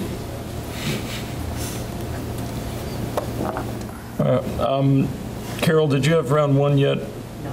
All right, Carol first, then Quiz, then Pius. I just find this to be quite entertaining. So if people are watching, this is entertaining. We just had a whole discussion about not having money for the previous motion, and now we're having a whole discussion about allocating money that we just said the previous motion we didn't have money for. I'm really going to miss you guys, but this is certainly the motion that was pulled before was because I understood that there was still a question about where the money was going to come from, and I don't think we should waste that much more time on this one either if we haven't answered the question about where the money is going to come from. Quiz. Yeah, I would actually suggest that this item is different in that it has the ability to avoid costs, but I'm going to withhold my support for it until I have some detail from the coroner that the investment would pay for itself in a short order. Pius, then Michael. Just want to point out in response to Mr. Carter's question about disaster, what would happen is we'd probably rent a freezer semi and we'd stack them all up in there. Michael, then John. To just add on to Mr. Carter's question, I think the state, IEMA, would probably bring in some freezers, and hopefully that would not be our problem. But Chief Jay makes a pretty good point. We were told that this thing was going to pay for itself. Do we have any evidence that it has? Because we've been told multiple times that we were going to be raking in the money in the morgue business, and any new fixtures we needed were going to have already paid for themselves. Is that the case? Do we know if that's happened? I'm going to take that as either a no or maybe we don't know that as a yes. So I don't know how much more stuff we can keep bringing in before this is going to be the moneymaker it was promised. John, then Tom, and then I want to get to a vote.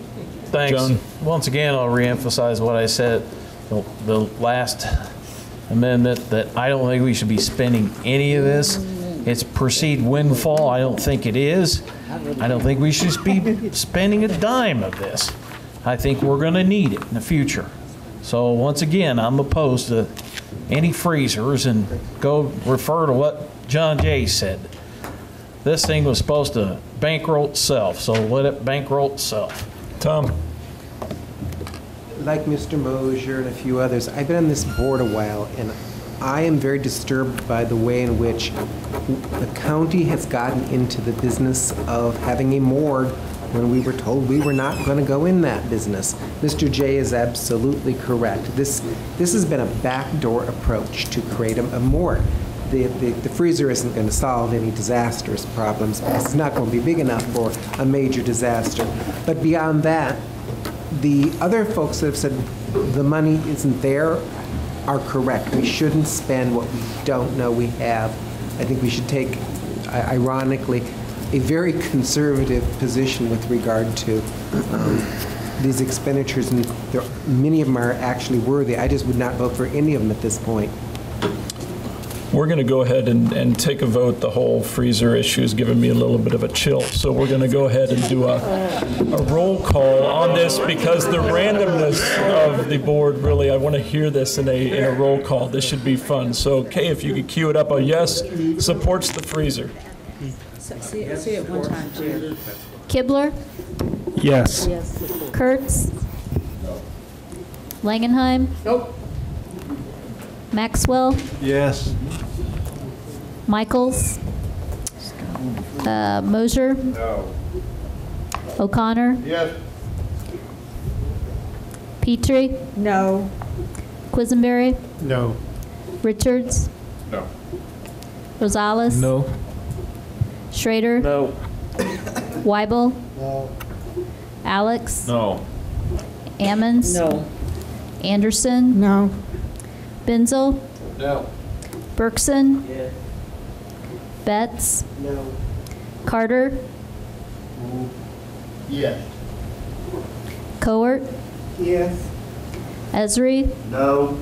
Holderfield? Yes. James? No. Jay? No. McGinty? No, that motion fails. Any other questions on the very popular line item, the funding requests? Can we move on? Yep. Let's do so. Mr. Chairman, I have a parliamentary question. At the last time this was brought up, we asked that this be brought up again in 3 months' time. Is it safe to assume that these will be, as the county administrator alluded to, included in the 2013 budget? So at this point, it's probably not worth explicitly bringing this up again, other than as part of the budget process.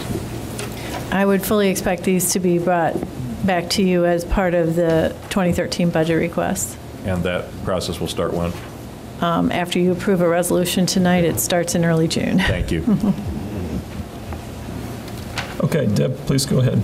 The next item is a resolution authorizing the inclusion of taxable allowances as IMRF earnings. Just to give you a little background, we were audited by IMRF in January, and they had one finding where we were not in compliance with IMRF requirements, and which requires your action. We have two areas of allowances. One is a vehicle allowance paid to the county engineer, and the other are clothing allowances paid to investigators in the sheriff's office. When these allowances were first created, we knew that they were subject to, under IRS guidelines, to be treated as taxable income, and as such, we treated them as taxable income and applied all of the other requirements, including IMRF, to that taxable income. What we have learned is that in order to include these as taxable income, you need to approve a resolution, which was never done. The earliest that we have been treating these two areas as taxable income that impacts current employees is October 2004. So we are asking for your approval of a resolution to authorize that these two allowances be considered income for purposes of IMRF. So moved. Motion by John to do so. Is there a second? I'm sorry, who did? Steve Mosier. Discussion. Stan James. So is it something that is required that we have to pay into the IMRF on this money, or can we elect not to pay into that? Because in my mind, what we're doing is not only are we giving them an allowance, that allowance then becomes part of their retirement equation, which could boost their rate of retirement up, much like the enhanced plan did for some of the people that took care of that years ago on the county board. And we have already paid into IMRF on these taxable income earnings since 2004, and so have the employees. And because at the time that this was done, it was not understood that IMRF required this additional resolution be approved, these employees have always been told that this was part of their compensation package. But my question is... It impacts their IMRF, yes. But do we have to approve? Do we have to, is it required that we give them that? I mean, can we say it's an expense and we give it to them, but we are not going to pay the IMRF on it? Yes, you can do that. Okay. Because my problem with that But is... when you do that, we will owe these employees reimbursement for what they've paid into IMRF on these taxable allowances since 2004. But look what it's going to do to their retirement on the county for years to come. I mean, I'm just trying to figure this out because there was some things done before, and when you read the paper, we all look in hindsight and wish it wouldn't have been done, but it was. And I just have a problem when there's people that make fairly decent money and we give them an expense account, and now we're even adding that to their retirement, and you have a lot of workers that drive every day and we wish they were even making a tenth of some of that sum that some of them are getting for vehicle allowances. So I can't support this. Other comments? Tom, microphone, please. Would we have to pay back if this were defeated? Should have done that calculation. No, question. Probably. Statement got made. I just would like an answer to it. I'm thinking. It would be a few $1,000s. Well, a few between 1 and 100,000, or between? No, I'm thinking a few between, 3 and 10. And the long-term benefit in terms, may I have a follow-up? Please. In terms of their pension issue, what is the projected cost for that? Well, I would submit that for the investigator's clothing allowance, that's $750 a year, and that's going to be fairly negligible in terms of their compensation for the year. For the county engineer, his vehicle allowance is approximately $10,000 a year, so that means his final rate of earnings would be $10,000 higher than if this were not included. His pension is based on, depending on how many years he's in the system, a certain percentage of his final rate of earnings. Other anywhere from 25 to 75%, depending on how long he's in IMRF. So 25 to 75% of $10,000 is the impact on what he will receive. You've already been paying into IMRF. Based on this, your IMRF rate is approximately 10% a year. So for you, it's 10% of $10,000 a year that you're paying to cover this. Chris? Is the vehicle allowance a per mile reimbursement, or is it a flat No, it's an fee? allowance. It is a defined dollar figure. It's frozen in the current contract for the county engineer. The original vehicle allowance amount was determined based on what the county had paid for a vehicle for the county engineer. And when this county engineer was hired, he preferred to have his own vehicle rather than a county-provided vehicle. So the flip side of it is, that's part of the flip side of it, at least. But that's why this county engineer has a vehicle allowance and why we had not encountered it before 2004. So as opposed to being an expense reimbursement, this is essentially a compensation bump in recognition Right. of the fact that we're not going to provide them a vehicle. Is that the, right. the theory behind it? Okay, Right. thank you. Other questions? Seeing none, all in favor say aye. Aye. Any opposed? Aye. Show of hands on the first set of ayes. All those in favor?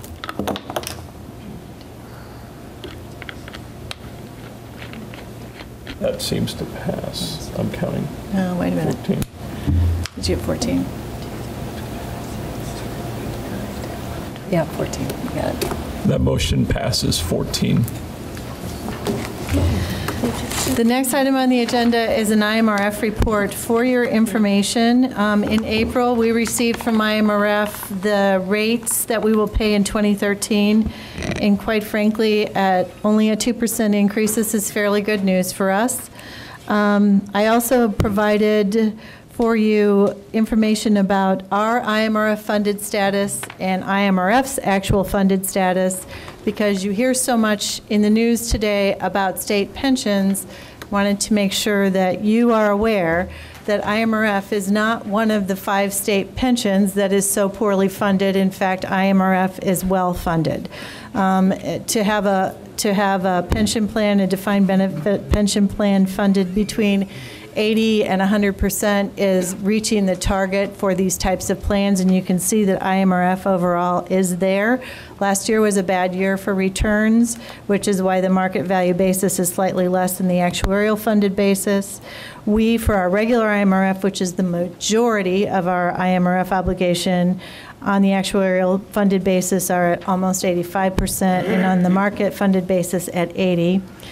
For SLEP, we're at 62.5% and market funded 58%. We will never be funded in ECHO because we have more retirees who have actually already received the ECHO pension than those that, so anyone who's already retired is not included in these numbers because they are 100% funded.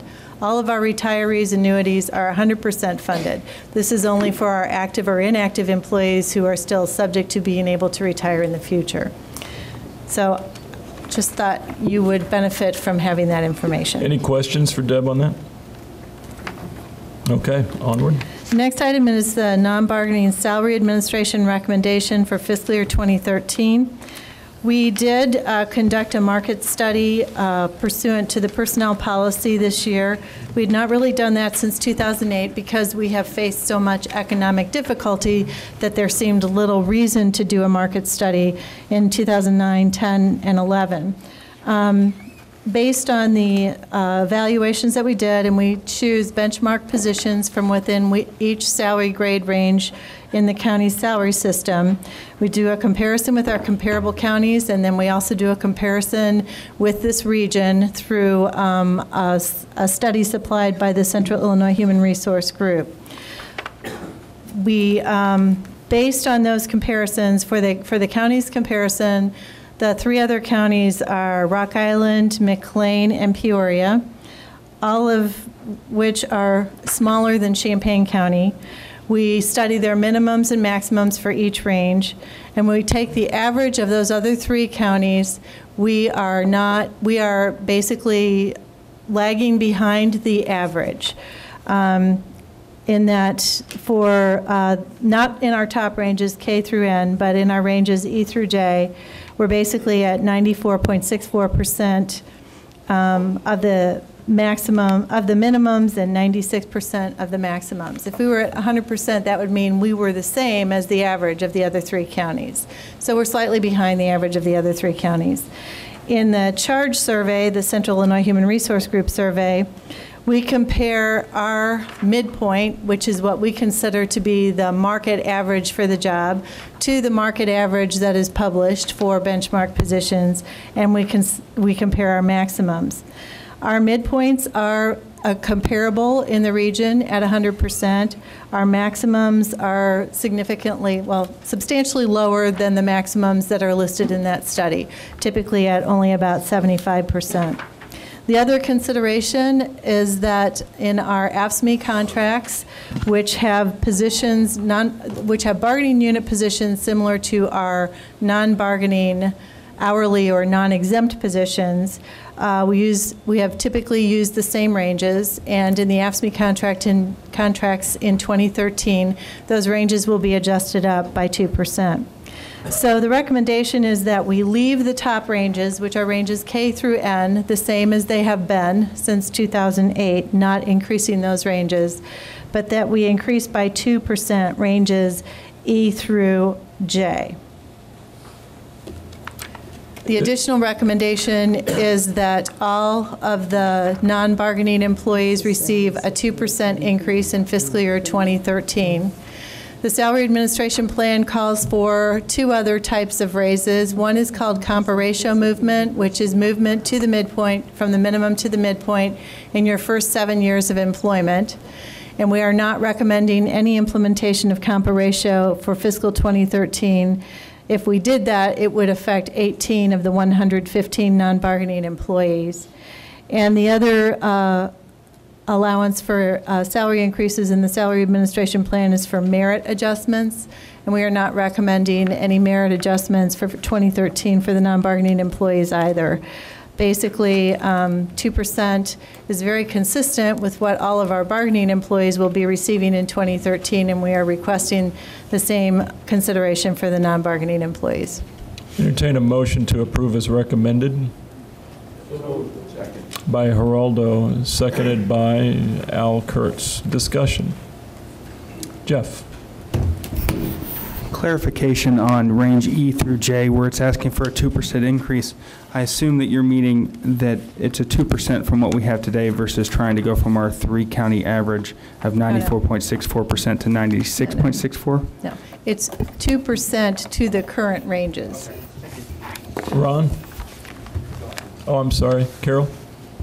So is this request for 2012, to be spent in 2012? This is for 2013? This is in preparation for preparing the 2013 budget. We've already negotiated all of the labor contracts with one exception, so we know what all the bargaining salaries will be in 2013, and this is to establish what the non-bargaining salaries will be in 2013. Chris?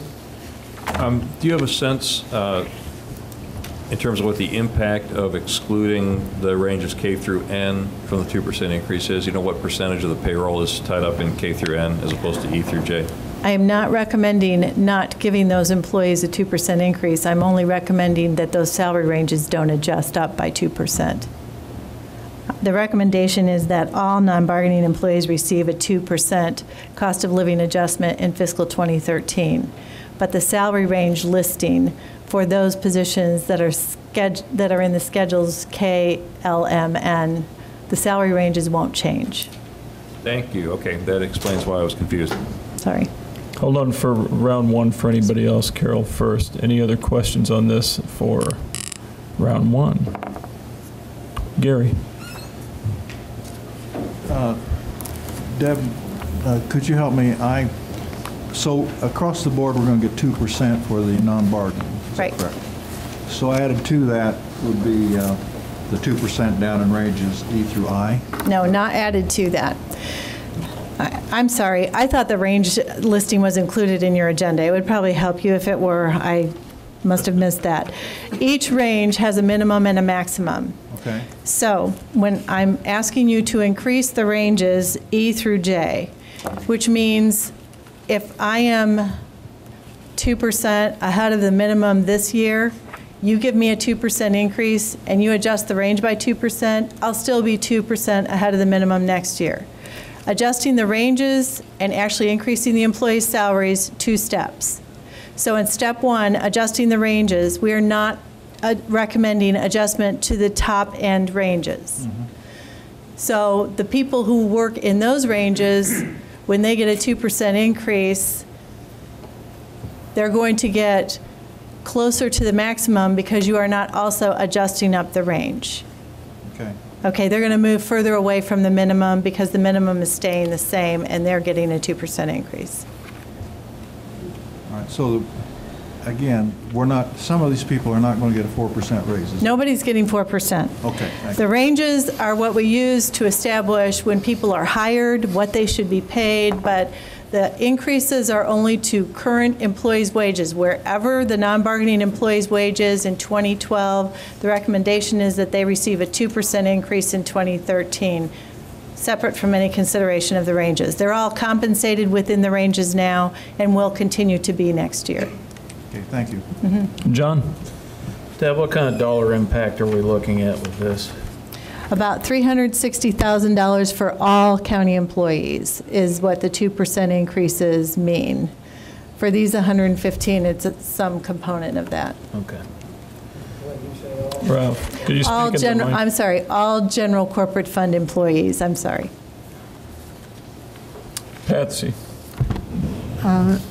Just to add to that information, Ms. Busey just shared, she very kindly helped me wrap my head around what has happened in the way of salary increases since 2007 up to the present time and her recommendations. So not only is there the about $361,000 in cost increase for 413 employees, but then there is almost $50,000 in IMRF expenses that we need to be thinking about.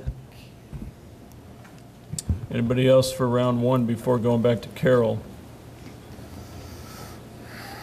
Carol?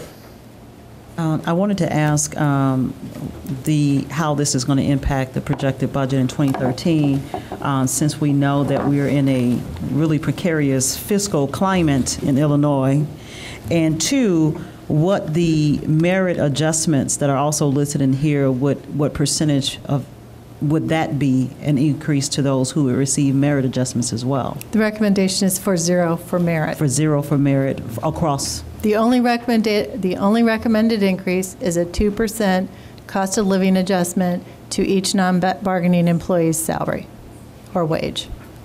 Okay. And do we know what the projected income for 2013 will be to absorb that in the RMRF? I know what the projected increase in property tax revenue for the general corporate fund will be, and it is approximately $280,000. And I know that the projected increase for the quarter cent sales tax that goes into the general corporate fund is probably more than $200,000 over what was budgeted this year. Obviously, we don't have all the budget numbers yet because we haven't started in the budget process. That is the only area, personnel costs are the only areas, when you get to the budget process resolution in a few minutes, where there are increases basically that you're authorizing moving forward. And again, I would point out to you that this 2% is for 115 employees. The other 300 some are already receiving approximate 2% or slightly more based on the bargaining contracts that have been negotiated. Other questions? No. Carol? If I can follow up, the projected property increase that you described would not cover it, and you're saying that you would utilize the increase from the quarter cent to pay the difference off? I'm just telling you about projected revenue increases for the general corporate fund for next year. We know the property tax revenue increase will be 3% because that's PTIL. It could be slightly more than that, but we're guaranteed that it is at least 3%. And so that's the first number that I gave you. Secondly, not the public safety quarter cent. It's in a separate fund. Okay. The general quarter cent that supports the general corporate fund is performing at a rate where we would expect at least $200,000 in growth in fiscal year 2013 over what was budgeted for fiscal year 2012. Anything else? All in favor, say aye. Aye. Any opposed? Aye. That motion carries. Item number 7. Finally, probably should have put this first. This is the budget process resolution for fiscal year 2013. It is substantially similar to what we did last year. I will point out one change in the calendar for how we're doing it. If you'll recall, last year we set up independent department budget reviews with 2 county board members at a time, and those each of you signed up for 1 or 2 budget reviews with a county department to review their budget in its entirety. The recommendation this year is slightly different, and if you look on page 140 of the agenda, you look at August 21st, what we would recommend is that the non-general corporate fund budget documents be provided to all county board members electronically on August 21st. And that for any county board member who would like to sit down and review, and this is non-general corporate fund, so this will be RPC, mental health board, nursing home, highway, County Board of Health. Those budget requests you will receive electronically, and if you want to, if you have questions for those officials or department heads, you would have the opportunity to contact them and sit down with them or talk with them over the phone regarding any questions you have about their budget presentations. Then we would take the general corporate fund and related special revenue fund budgets, those special revenue funds that are controlled by general corporate fund elected officials, and have a full county board study session on August 29th to present to you in detail all of the general corporate fund budget requests and information for your review and analysis at that time. And then we would be back at the September finance meeting where the finance committee would then provide additional direction with regard to decisions that need to be made to work towards completing the entire 2013 budget recommendation. And if I could add to what Deb just added, I try not to do this before discussion, but she and I talked about this particular item a lot. I've been in this position for a few years now and seen how we've tried to do this a couple different ways, with our budget hearings over a couple of nights, with bringing everyone in, with how we worked it last year, which was a good experiment. It was a good thing to try.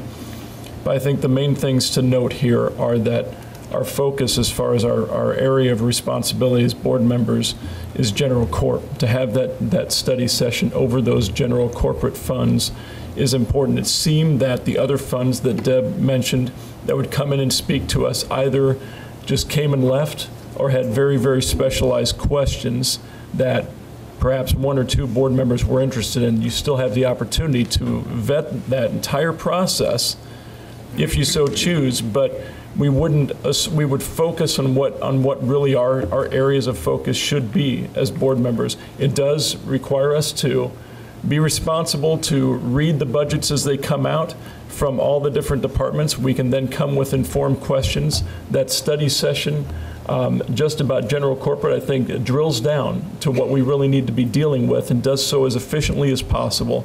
So Deb and I kind of duked it out over this one. A lot of these were my suggestions to try to get this process as efficient as possible, put the responsibility where it needed to be, and that's why it is the way that it is.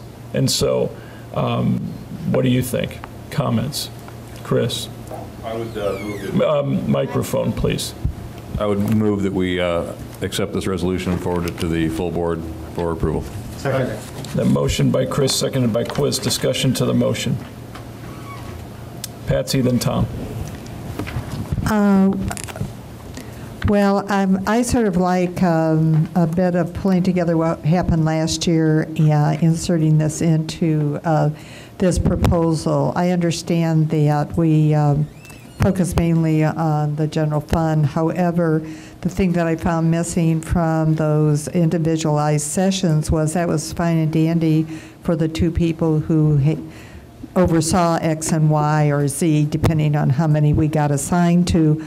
But we missed a huge opportunity of folding that into, we have a study session scheduled here, so why can't we fold that into being part of the study session, and that there is a 5 or 10-minute report on the takeaway from that would benefit the whole board and merge two aspects of great efficiency toward us really having a total picture of the county monies and all the different levels of budgets, because then as we move forward and we have the amendments that come in, we have unexpected expenditures come in, et cetera, this just helps with the gestalt of the budget process better than just individualizing it.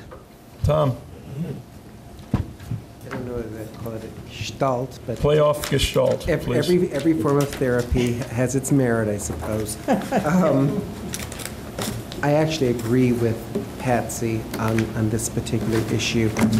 I actually think there is value to having the folks come before the full board and make presentations. The questions may be specialized, but quite frankly, for many members of the board, this is the only time they're going to see some of these people, is at these budget hearings. It is an educational process in which they educate us about what they're doing, about what their budgets are, what the problems with their budgets are. I think it is a way to educate the board about matters beyond our simple general corporate fund. And I think it has great value to all the board members. It also, you know, when problems come up 6 months later, you at least have an awareness of what the problem was at its inception in terms of the financial aspects of it. I actually, in many respects, would like to go back to a traditional 3-night budget hearing so that we got more information and got all the county board members invested, not just two and not just at one board study session that just dealt with the general corp fund. When we did the 3-night, just as an FYI, about half the board members typically showed up. Astrid, then Stan. Me too. I agree. Stan? Well, I was just going to say what Tom just said. I found it interesting when I first got on the board that when I came to some of them meetings, and no, I didn't make all of them, but it was nice because some of the things that I had questions about, sometimes when they're up there talking, you can ask the right questions, you get a better response than reading something. A lot of times I speed read because some of that stuff gets like being on a jury.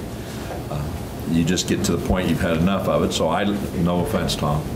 But I do look at it, and I think it's well worth, plus we see those folks, and they like on the County Board of Health, they always go over that stuff, knowing that there might be some questions, and I like that oversight. Sometimes when we take that attitude that we're going to read it or review it, and we don't have a chance to grill people, so to speak, I think that we're missing something. Carol, then Ralph.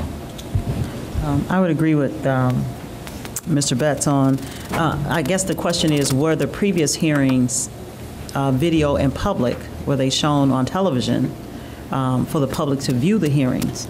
I think there is, regardless to what people think about the public, I think there is a value in the public knowing where their money's going, and the people who are asking for the money to run these departments really need to put that presentation to the board as well as to the public for their viewing, however they decide to view it.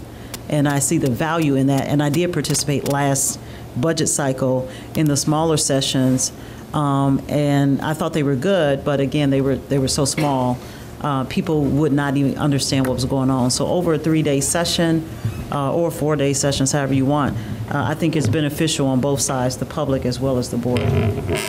Ralph, then John. The big advantage in a 3-day session, as I see it, is that you have a person-to-person, eyeball-to-eyeball contact, and you have a chance to think about it, and you have a chance to discuss it. Working with your email or your electronic transmission is pretty deadly. Now, you're right. Their attendance at those 3-day meetings was far from unanimous. But I think that reflects the fact that the county's business is very diverse, and all of us have our talents and our lack of talent. So we go to the meetings and participate in the meetings where we're bound up in it, where we know something about it, and we tend to depend upon our colleagues for those things where we're not fully aware. So really, I think having a 3-day meeting would be spending the county's money very well. John? Thanks, Brandon. I think I've been through both experiences now. I think we can condense probably the corporate into one night and the non-corporate into another night. There's merit, everybody's been saying, I'll get spit out. What everybody's been saying, there's merit to that, and I agree. But I think we can condense it, because 3 nights, I think we start losing population out of this board. I think we can do it in 2 nights. I think there's something to be said to having department heads show up here. And I think we have some oversight that is part of this also. Specific to that, John, I'd like to ask Deb to give an impression of if that's possible, because I remember the 3 were kind of felt crammed as well. If you only do 2, I would concur. I believe you need 1 full evening for general corporate fund, and we always couple general corporate fund with something else, and I think you should spend a full evening on that fund alone. Getting all the other presentations into 1 evening is fine if you want to be here 4 or 5 hours, but it's pretty difficult to be presenter number 7 after the board has sat through 4 or 5 other presentations. So I would strongly recommend that we use 3 nights, which would be August 28th, 29th, and 30th. And if that were going to be an amendment to this resolution, I would simply ask that you strike August 21st, and that changing where it says August 29th to August 28th through 30th, County Board legislative budget hearings, which is what we used to do. I would make a motion to strike August 21st, 2012, and have budget hearings on the 28th and the 30th to deal with the non-general corporate. Tom, 28th through the 30th? I second that. And Ralph seconds that. Is that clear? So basically, the idea here is to, rather than as it's proposed in your packet, go to 3 nights of presentations with 1 focus on general corp and 2 others on everything else, basically just like we used to do. May I speak to my motion? All right, Tom to speak to the motion, then Jeff. I agree with Deb that it takes more than 1 night. I don't think you could cram general corp and everything else. And I do think 2 nights is not a bad thing.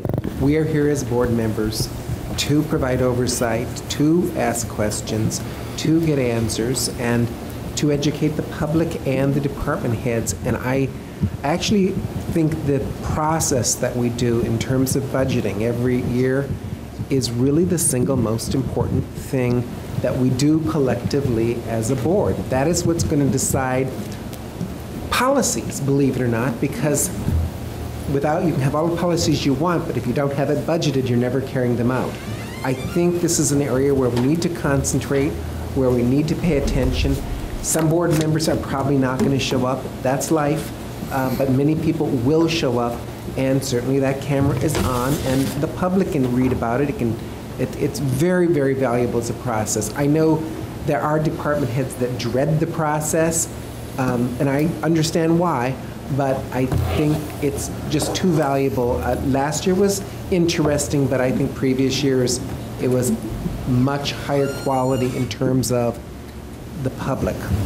Okay, comments specific to this motion. Jeff, then Quiz, then John. I would like a friendly amendment to keep August 21st as a reference point for when the board will get summaries electronically, just to make sure that we have plenty of time to prepare. Friendly with the motioner. I'm sorry, could I have a point of clarification? Was the motion to replace Strike the 21st? But the 21st was not the study session. The 21st was the deadline for electronic submission. Yes, and I was asking for that to be stricken because, first of all, generally speaking, when the departments have presented directly to you, they have presented you with hard copies of the documents on the night of the presentation. You're moving up the deadline for the entire general corporate fund and compiling a lot of information by a whole week, and that could be difficult. Quite frankly, we squeeze a lot of budget preparation into the month of August. But I understand what you're saying. I'm just not sure. It puts a strain. Jeff? My thought was if the original date of August 21st was okay before the first amendment to this motion, is it now an issue by? It was not going to include general corporate fund. It was only going to include those summary budgets for the mental health board and for, the RPC. And those entities generally have their budgets put together. Putting together the general corporate fund budget, because it compiles information from 23 different departments and also takes into consideration numerous special revenue funds that impact those departments, is sometimes still being worked on in that last week of August. I apologize for monopolizing, just to clarify this point. When would be a good time to receive it? Is it the day of? It has historically, when we did these budget hearings, presented to you on the night of the hearing with an explanation by the board. And trees are dying left and right that night, so you get a lot of paper. So, is there a way at least to get an electronic copy of it, at least maybe a day before or so, just so you, one, avoid trees, and two, have a little bit of time to look at it? I assume that if you, okay. And if the answer is no, it's going to absolutely crunch you, then that's the answer, but I'm just curious. I would assume that we could have everything, how about if we had everything electronically available by August 25th, which is the Friday before that week when you would be doing the hearings? And we would shoot for earlier. Hold on. That's amenable, so then I guess my friendly adjustment to the motion is add an August 25th date to have it electronically available to us. So Jeff's focus is on getting an electronic copy for prep, right? Yes, and to be able to read a little bit early as opposed to the night of. Both. So Tom and Ralph, that's fine with them. So there's the friendliness. Chris, anything to add to that? Sorry, I still need a point of clarification on this. The August 21st date was for non-general corporate fund budget summaries, right? Right. Not corporate fund, general corporate fund budget summaries. Right. So why would we strike that as the date to have summaries for non-general corporate budgets emailed out to county board members? How would that change by having budget hearings later? It wouldn't. It's the fact that I was not going to include general corporate, and that was the date. And I just think it will be difficult if you're expecting all of the budget documents to be provided to you August 21st. My reading of the original resolution is only non-corporate was August 21st. That's right, so because you were going to have a hearing, and you would have been provided all of the corporate documents at the hearing on the 29th. You were not going to have a hearing for those others. You're saying we can't get the non-general corporate fund budget summaries on the 21st? I'm saying you can't get all of the budget summaries by August 21st. Okay, well, then we don't need to strike the 21st then. You just need to not add corporate to it, because as written, it just says non-corporate, non-general corporate fund on the 21st. But you want corporate as well, right? August 25th. Got it. Okay, I wasn't speaking that, sorry, it was just a point of clarification. I wanted to understand why we were striking that, because it didn't seem relevant to non-general corporate funds. So is it clear to you? I'd like the motion to be clarified. What's the amendment on the floor? The amendment on the floor is to strike the 21st, have the hearings on the 28th, 29th, and 30th, and have the materials electronically by the 25th. Is that correct? Is that clear? I don't think this is a big deal. I mean, this is not, we'll get the materials in time. We'll have a little bit of a chance to review. Is this a problem? No. Okay, I'm gonna move on to quiz and then John. And then Patsy. Okay, if I understand it correctly, I am supportive of the amendment as it has been clarified, because I want to receive all materials at least 2 days before we sit down to talk about it. If we get it by the 25th for general corporate, if we get everything else on that date, I'm fine with it. But I am a little bit concerned about the idea that we could come to a hearing without having seen any of the documents and have a useful discussion. Anybody who has looked at the psychology of how people process information realizes that people process information differently, and that kind of model favors the external processors, the people who can react quickly to information. And I would suggest that this board doesn't necessarily have a majority of folks in that area. Yes. So what exactly are you trying to say? I'm saying we need some time to absorb it before we talk about it. Even me. If you would leave it at August 25th, we'll make every effort to make sure that you get this information as soon as we can have it available by the departments as it's being prepared and compiled, and the latest you will receive it is August 25th. I'm good with that. Good. John, then Patsy. Just to start out with, point of clarification, I thought the maker of the motion and the seconder considered what Mr. Keebler said as a friendly amendment. Is that correct? Yes. Okay, thank you. All right, because the way it's been described the last two speakers, it didn't come off that way. I'm not saying it, you didn't think, but that's the way it came off. Just for clarification, that's why. All right, and my question would be, would be the order of which we take the budgets. I think in the past, when we had 3 nights, corporate was always the third night. Is there, and I guess, Deb, that's up to you. Are we going to do that again? Do non-corporate first, Sure. 2 nights, and then the corporate the last night, I guess? That's the way we always did it in the past. It's how you want it. I mean, if you want corporate to be the first night or the second night, all you have to do is say that. And make a friendly amendment to say that we do that. The first 2 nights are non-corporate, then What do you want to do? I mean, people have faded. In my experience, people faded. Fainted or faded? Faded. I don't care. We can do corporate I have a suggestion first. to that. All right, quiz with a suggestion, but we've got other speakers. Go, quick. We do the general corporate on the night that the study session would have been scheduled, because that's on the calendar. We split the other groups on either side of that. Any problem with that? Hold on. All right, hold on. Generally, I mean, is that... all right, you have a problem with that. All right. I'm going to let Patsy go and then Steve Mosier. I have one information question. On the 18th of October is scheduled the public hearing. Is the intent to keep it this time? We did not have the public hearing in the previous budget process. That's a truth in taxation public hearing, and it's only required if our property taxes are going to increase by more than 5%. We always put it in the calendar, because in the event that they do, we have it in the calendar, but it's most unlikely that we will need it. Okay. Can I have a follow-up on that information then? These 3 nights of budget that we're about to vote on, those are also going to have a chance for public input or not? Is that part of the usual format? No. No.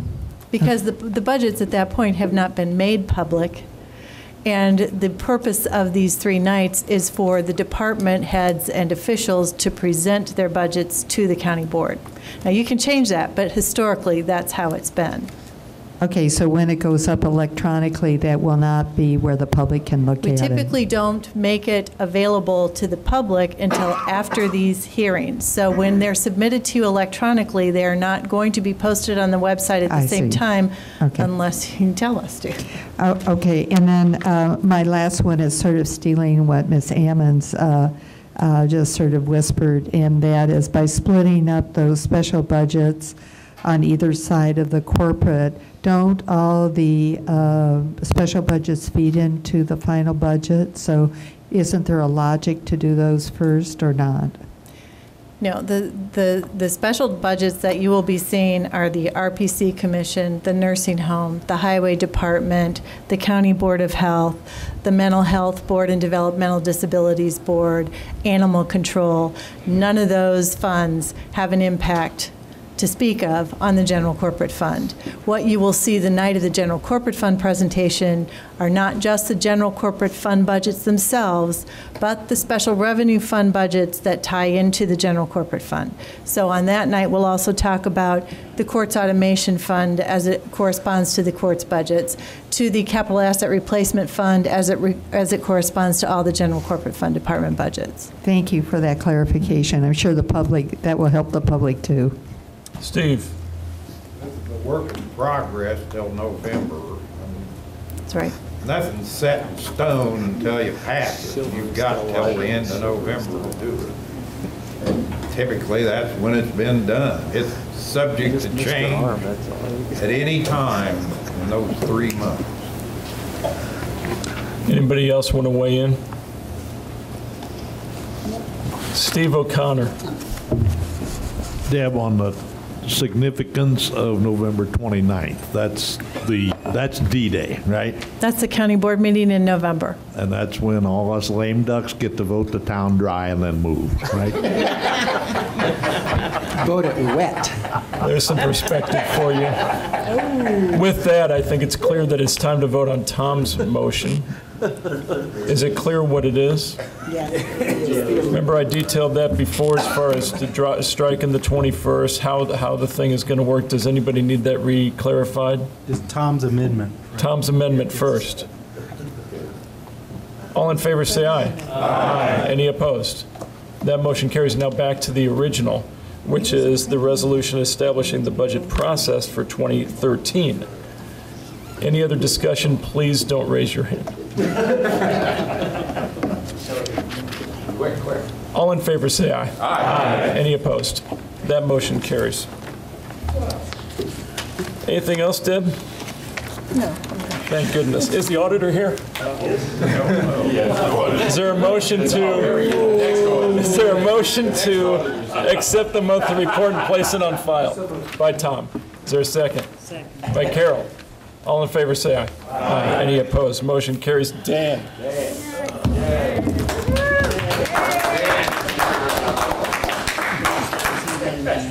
It's endlessly interesting. My monthly report's posted online. We did want to talk a little bit about real estate taxes. We mailed out tax bills May the 1st. I reported to you last month that I was going to use a different process that I thought could save some money. We do have the bills that came in, so as I said last month, it's about $41,000 is what it cost us last year to send out tax bills. That's postage, every single thing. The bills this year came in at $32,000, so we did save $9,000, which I thought was a pretty good deal. I do think that some taxpayers did enjoy getting all their tax bills together. So collection started May 1st, and we're up to just under 8%, collected 7.94. 1% is represented by $2.85 million. So we're about $23 million collected out of $285 million. And finally, I just want to let you know that all taxing districts will start receiving money, including the county, at the latter part of May, around May 25th or so. We'll start making our first distribution, first of 6 distributions of that $285 million. So what we do it is, if you've collected 100% of your, if everybody in your area paid all their taxes, you would get 100% the first time. Of course, that doesn't work. I think last year's our first distribution was around 17% of the total collections. So I'd ask that you accept and place on file my report, and I'd sure be glad to answer any questions. Motion by Quiz to do so, second by Geraldo. Questions for Dan? Chris? Just one, can you remind us what the time frame is for, I thought that the property taxes weren't due until the 1st of June. That's right. So what are we collecting now? Real estate taxes that went out May 1st, they are due when you receive them, delinquent on June 1 and September 4th. So we'll collect quite a bit. Also, people have actually been mailing these payments. We had people that didn't even want to wait till the bills actually were mailed. I didn't see you there, but Last minute here. Nor me either. Carol, did you have a question? No, that's okay. Anybody else with a question for Dan? Thank you so much for sticking around. All those in favor say aye. Aye. Any opposed? Motion carries. Any other business for finance? There's no chair's report. Items for consent. A, everything, 1 through 11. B, 1 and 2. C, 1. That's it. That last one that passed consent, not going on, passed unanimously, not going on consent. Pius, you have anything else? All right, let's adjourn it. Thank you.